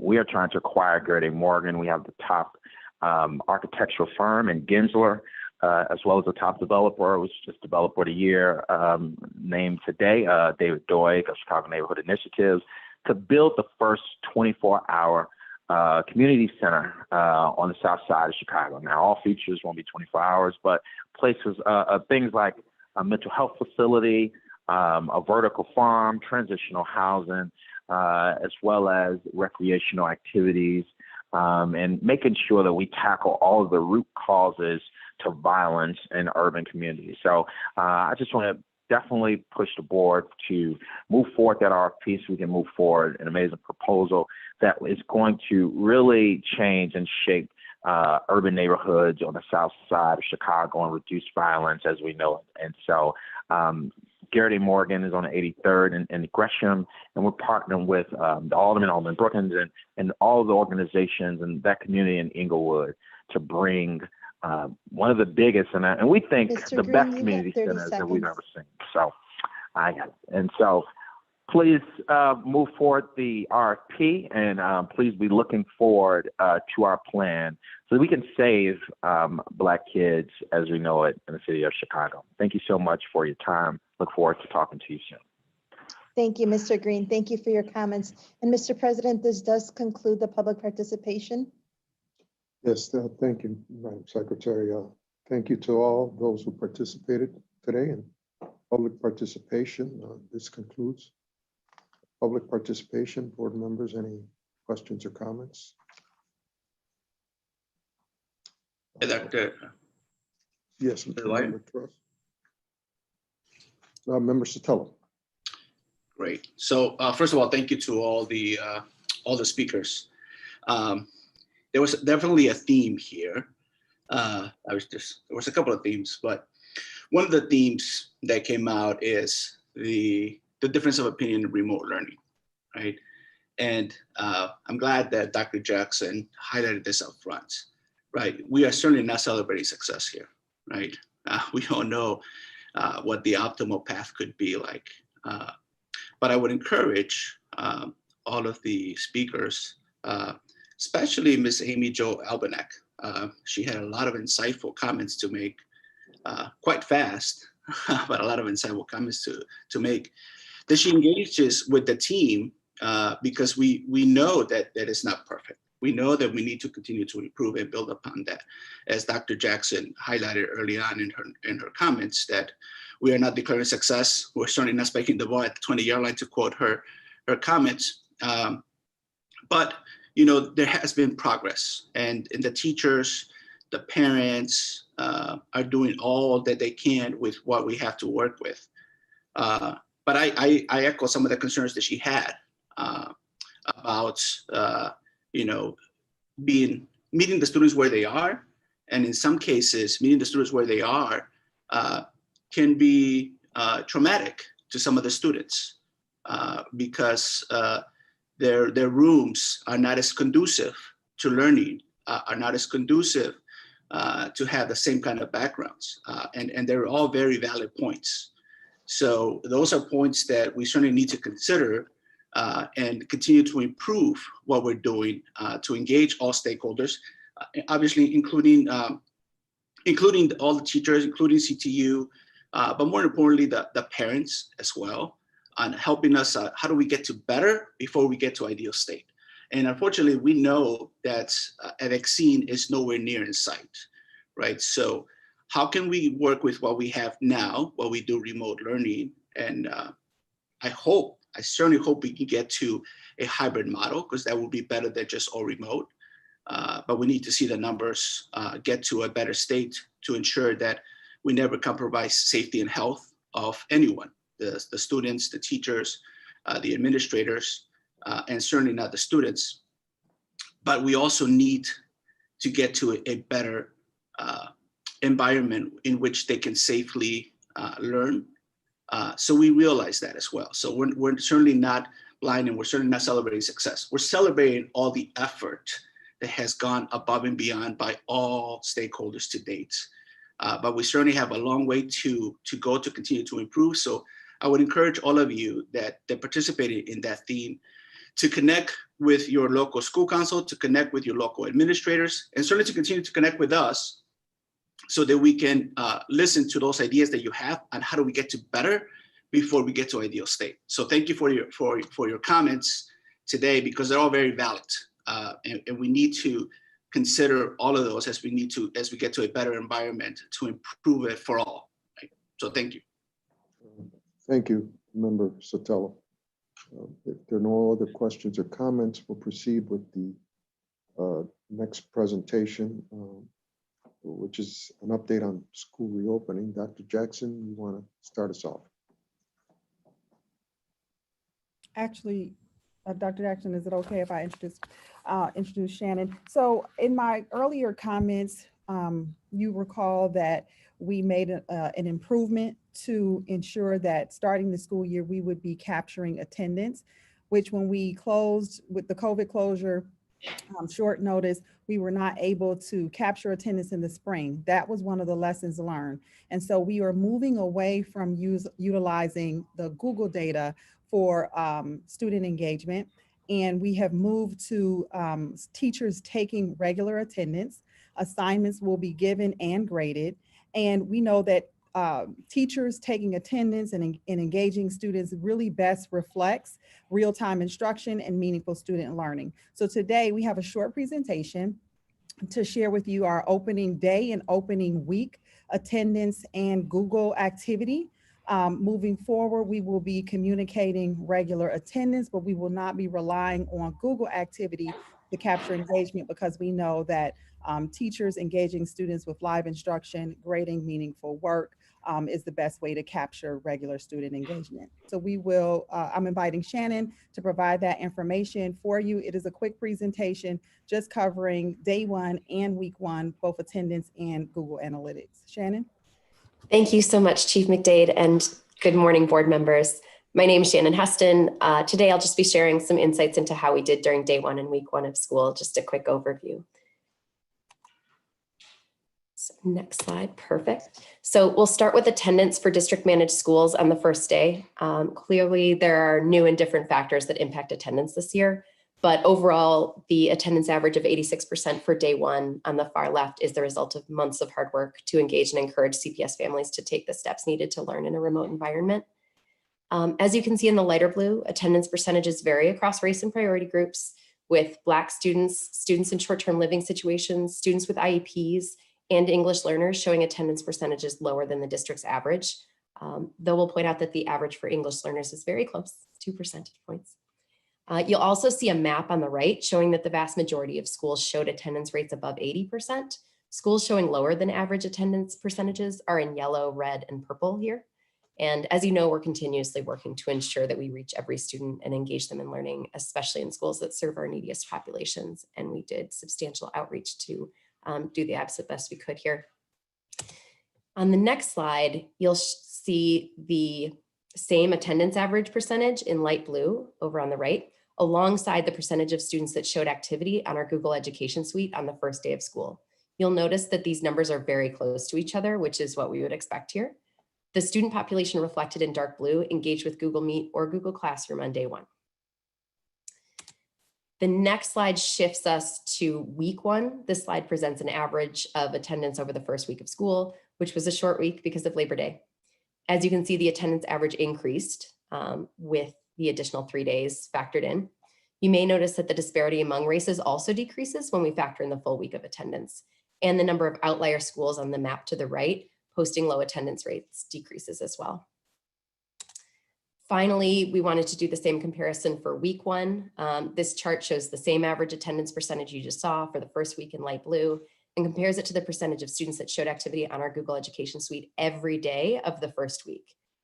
You'll notice that the Google activity numbers are lower here, and that's because this comparison isn't apples to apples. A student would have to participate every day on Google in order to be counted in the bar on the left, whereas on the right, it's just an overall average. So thank you for the opportunity to share these numbers with you today, and I'll pass it over to Chief McDade. That was just a brief presentation to give you, we did have a smooth opening to the school year, and we wanted to just share what that data looked like in terms of attendance, as well as Google activity. We'll continue to update the board on attendance as we move forward, and we'll take any questions that you have at this time. I have a question. Questions? Yeah. Member Todd Breland. Yes, thank you for this information. I mean, I think, again, just going back to some of the things we were talking about in the beginning, overall, to start a school completely remotely and have numbers as high as this, I think is an accomplishment. To the points also already made, everyone knows there's progress in closing those opportunity gaps, and that the gaps reflect a lot of the gaps that we see across, the many different areas of data in the district that reflect things going on in schools, but frankly, also things in the broader society. I know in the opening we talked specifically about safe passage, but could you just say a little bit more about not just running up to the beginning of school, but I know that there are ongoing efforts to try to reach out to families, reach out to students, to particularly in our areas where we have larger opportunity gaps in terms of attendance. Can you talk about some of those ongoing efforts? Absolutely. We've been making daily, what we called week 0 was leading up into school, and even the first couple of weeks, is including this week, we've been making daily phone calls. Right now, we have bus aides and monitors that have been supporting this effort, and we've cleared the 35,000 mark in terms of the number of phone calls that we've made in outreach to parents. And we've been targeting some of our most vulnerable student populations, our students in temporary living situations. Has been one group. Some of our students that are younger students who first time to CPS, kindergarten, 9th grade, court-involved youth. And so those calls have been really beneficial in ensuring that we ask the questions of, what are the barriers and what do families need to make sure that they are enrolled, attending, and that we're removing barriers. We also trained our security officers, 1,317 security officers. I'm not sure if Jadine is present today. She can probably speak a little bit more about that. But our security officers have received training on de-escalation, and they have been, and a home visit protocol.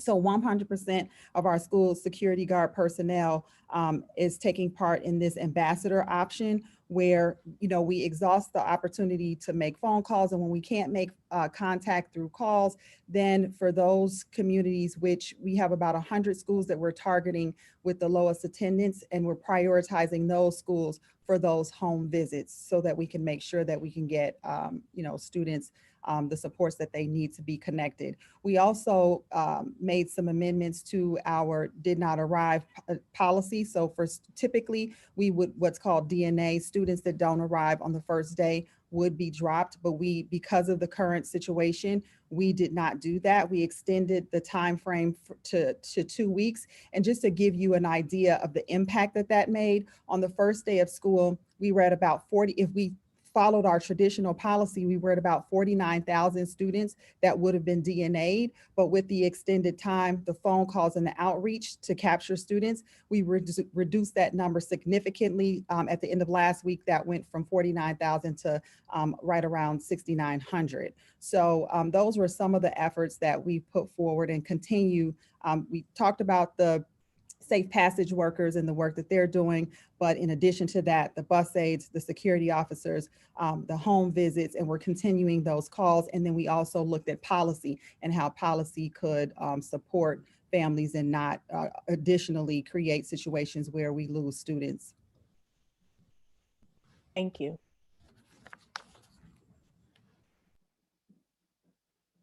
Additional questions or comments? Chief McDade, how are we going to connect with the 6,900 that you said we're down to? That actual number is lower now. I don't have the exact data in front of me. That was the last capture that I had, and I don't have an update for today. I'll get that number for you, but all of the efforts that that I just described have not stopped. So we are continuing those. And some of that 6,900, and again, that's not an exact number because that was a last week capture, but some of that number does include, I want to make sure that everyone understands that that's not all students who may be lost in terms of we haven't been able to contact them. Some of those students have transferred outside of the district or transferred to charter as well. So we'll be able to give you a more accurate picture of what that looks like. But we are in the process of making those kinds of determinations. Absolutely. For our records, so that we could then zero in on those that have not transferred and those have not left the city or whatever. Correct. And also identify where there's a connectivity issue. Yes. So then, having said that, then the issue of attendance. At what point, once we've identified those individuals, it's at that point that we then, once they're recorded as being enrolled, that then we kick in attendance requirements? I'm sorry. If a student was dropped and we are able to connect with that student and get them enrolled, then at that time, their attendance will, from that day forward from enrollment, their attendance will be captured every day. From that day forward? That's correct. Oh, okay. Any other questions or comments?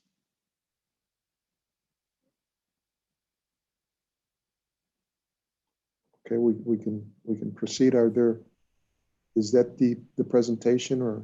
That concludes the presentation, and I do just want to publicly thank all of our teams that worked so diligently, both in the spring. It was really challenging to try to, in short order, capture all of the, the login data from Google and various platforms. And then this year, we did capture that, but we are looking forward to utilizing attendance data where teachers are capturing real-time learning as a better measure for student engagement. So I just want to thank the ITS team and so many of the ed offices that worked, diligently to make sure that we stay connected to our students and are continuing to reach out, call, do home visits. Our security officer, Jay Dean's team, has just been really a Herculean effort, and I really appreciate all of our teams, the all hands on deck approach that has been taken into ramping up and now currently in the school year to make sure all of our students have an opportunity to access education. Thank you, President Del Valle. Okay, thank you. If there are no other questions on the update, we'll proceed. Board members, we will now open up the floor for questions or comments on items on the public agenda. Board members, are there any additional comments or comments regarding items on the public agenda? President Del Valle, I Yes. just wanted to ask. Yes. Thank you. If for the public record, if CFO Krug could just review what the MEABF item is and when it's going to be reflected in our budget here at CPS.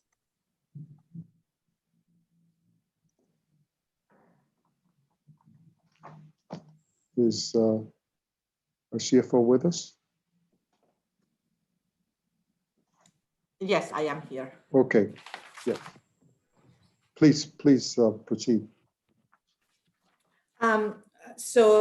This is the item this is the first amendment and renewal of to the IGA with the City of Chicago, by which the Board of Education will increase the payment to the city from 60 million to 100 million, and will also change the payment date of the Board of Education's payment for the city's fiscal year 2021 to fund normal cost obligations for the 17,146 Chicago Public School employees who are active. The renew and amendment agreement is effective for fiscal year 2022 for a total amount of 100 million. Any questions? Thank you. So just again, that, this is making sure that we're contributing to our commitment to our employees' pensions, but then also to say that the city has also committed to provide funds for the additional 40 million for this year one.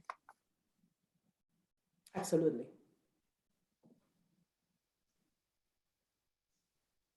Any other questions or comments? Member Todd Breland, did you have an additional question? No? Okay. Any other member on this matter? Hi, President Tovey. Yeah, I had a follow-up. Yes. Okay. Vice President Revolú. Thanks, CFO Krug. I was wondering if you could clarify what we should expect for future budget years as well, or if that's uncertain at this point. I think, yeah, there is a normal cost schedule, and then for the next few years, we'll stay on the low 100. It will stay almost around the same neighborhood, but there is a schedule until 2068 for the normal cost of the pension. But I will say for the next few years, we're going to stay within the same neighborhood that we are today. Thank you.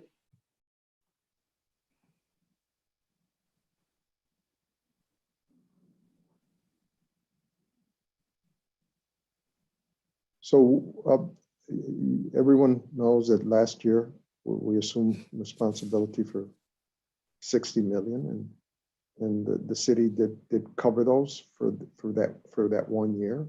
This year, we are now assuming full responsibility for that amount, plus the additional 40 million. Not this year, but for next year, we'll have the additional 40 million plus 60 million. And the next year, that 40 million will be covered, but only for that 1 year.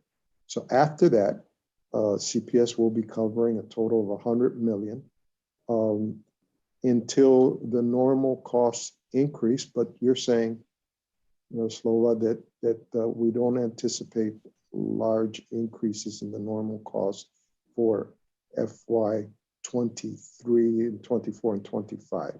Is that right? That's correct. Those are small amounts. Small amounts. Unlike this time around, where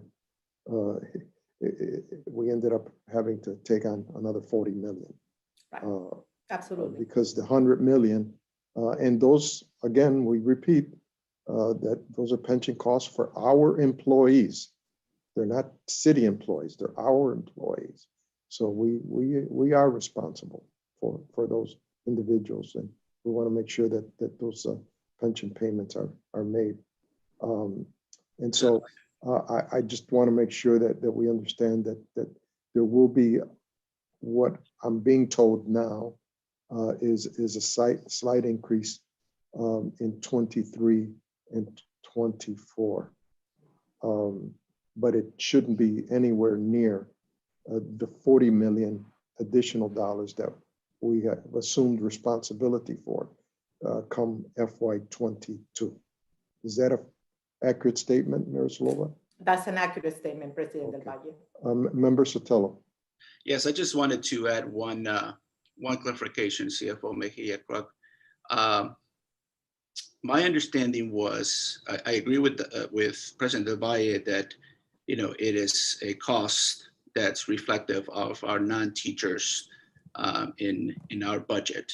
However, during my debrief session, my understanding was that it was not fully funded before. And so is part of this 100 million total include a catch up to fully fund it?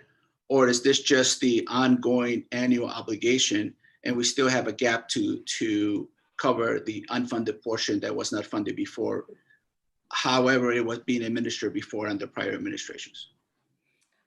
Yes, so the cost that is being, the CPS started paying is only for the normal cost of the employees. And that is what the city has been talking to CPS, is only about the normal cost. It's true that pension, this pension fund is underfunded, but our current conversations are only related to the normal cost.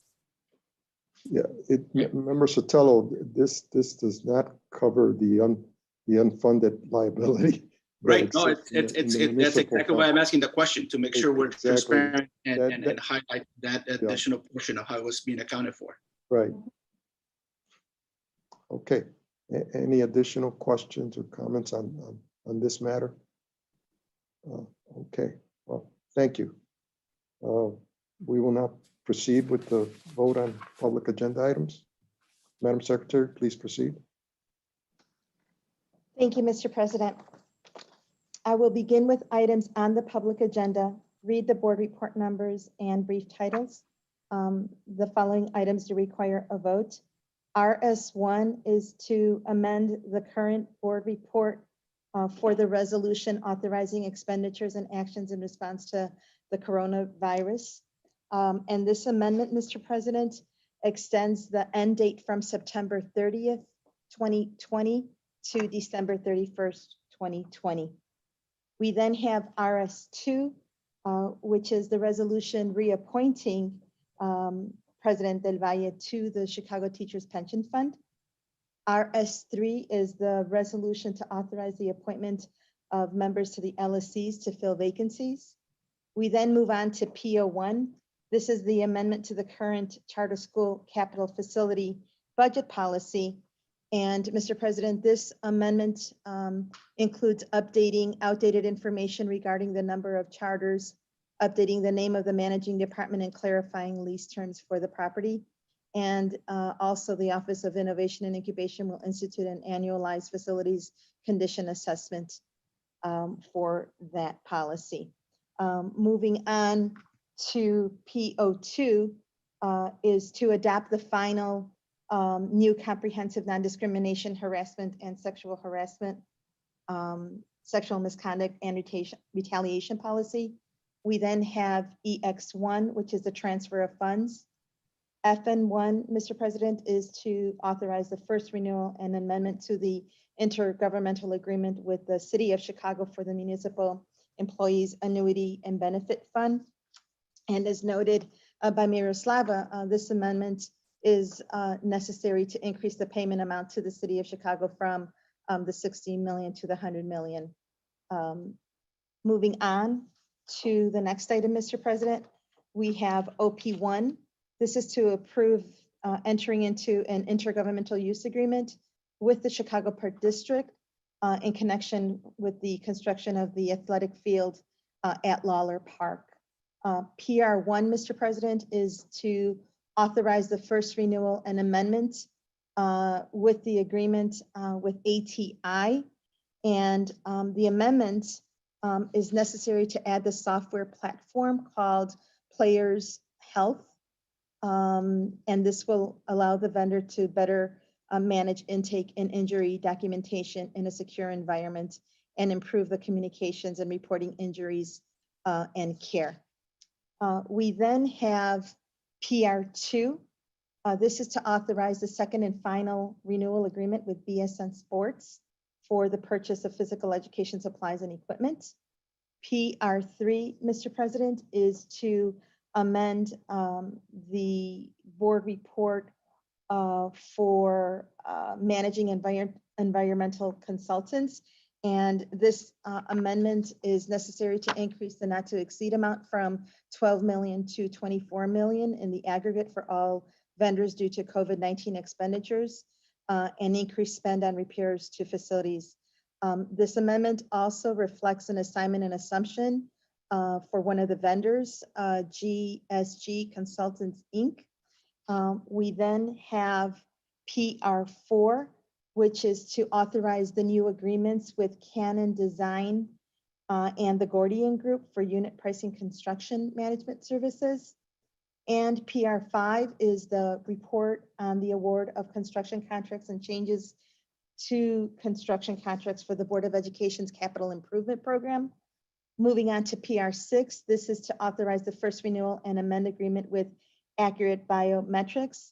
And the amendment, Mr. President, is necessary to add system enhancements, including external candidate notification acknowledgement, digital signature capability, charter school ID integration, redaction tools, and ability to create the workflow without the need for custom coding and enhancements.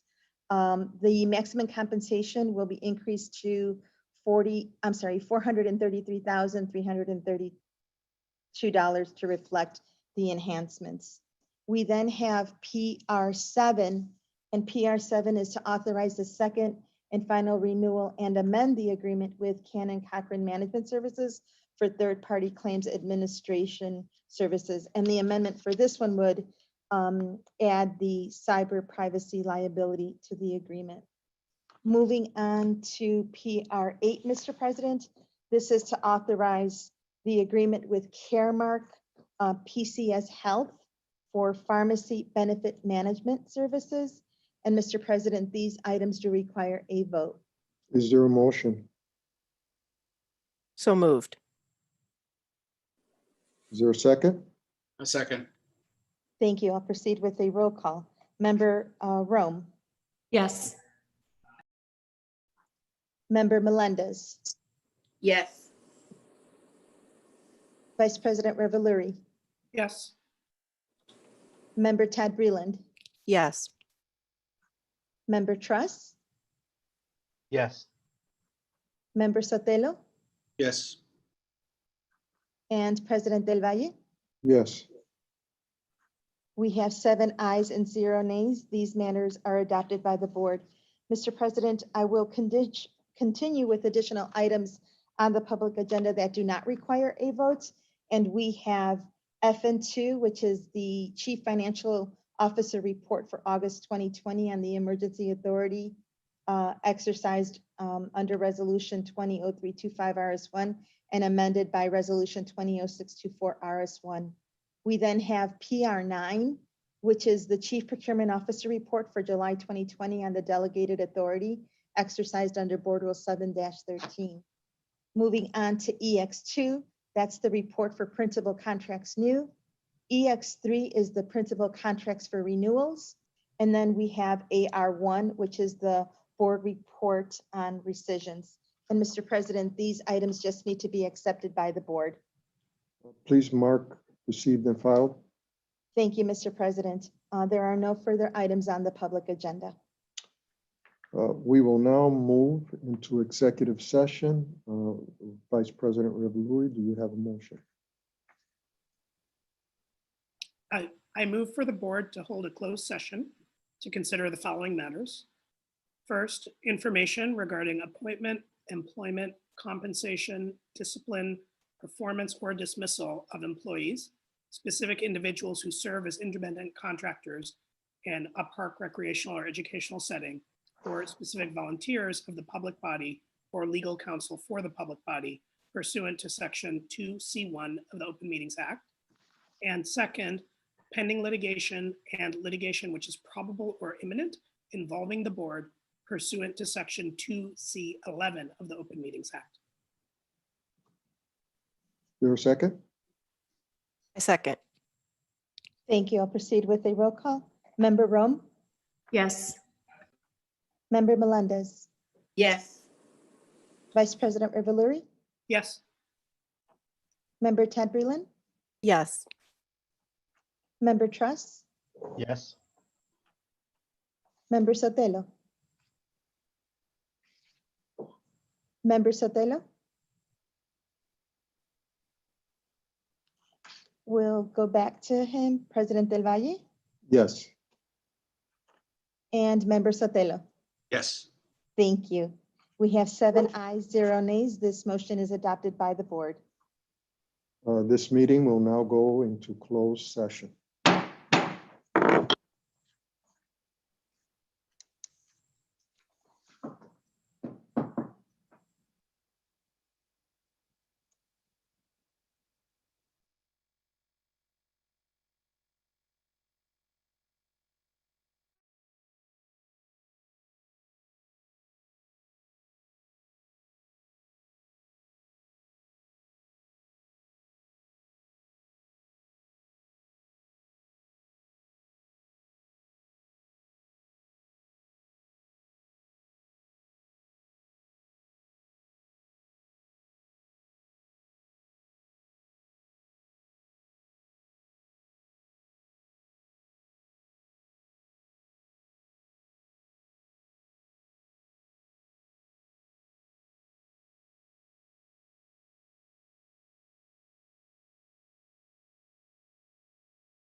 We have all board members present.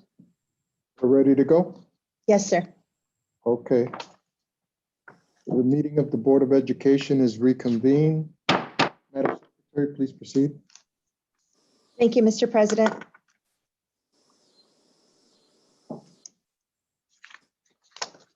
I will continue with executive session items from the General Counsel. These items do require a vote.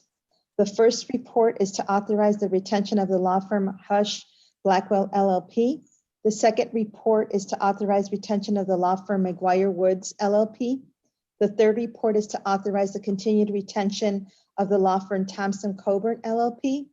We then have the fourth report, workers' compensation payment for lump sum settlement for Dorothy Hunter, case number 14 WC 3149.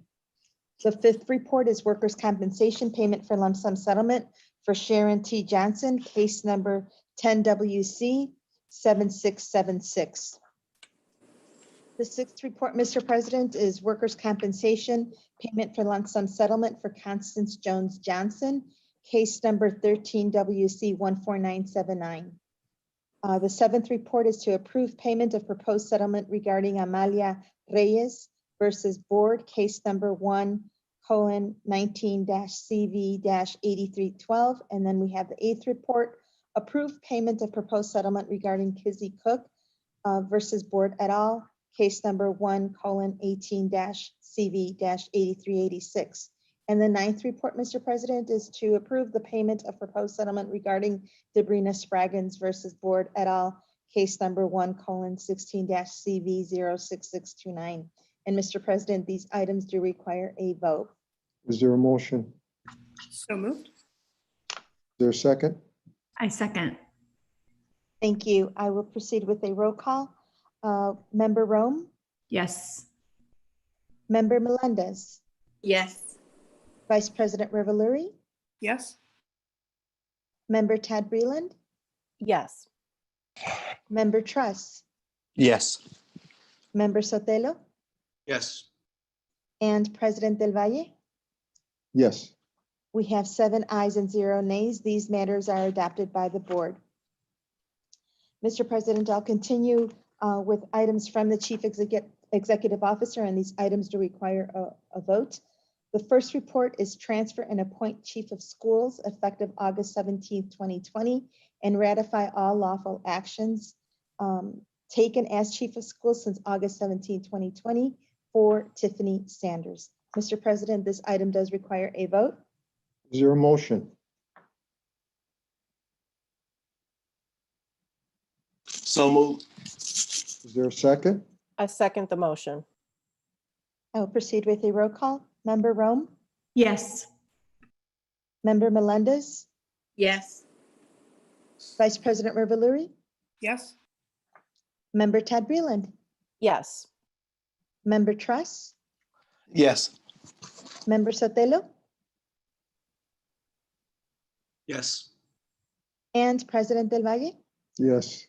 We have 7 ayes and 0 nays. This matter is adopted by the board. Mr. President, the second report is to transfer and appoint Chief of Schools effective August 17, 2020, and ratify all lawful actions taken as Chief of Schools since August 17, 2020 for Daniel Perry. And Mr. President, this item does require a vote. Is there a motion? So moved. Is there a second? I second the motion. Thank you. I'll proceed with a roll call. Member Rome, Yes. Member Melendez, Yes. Vice President Reveluri, Yes. Member Tad Breland, Yes. Member Truss, Yes.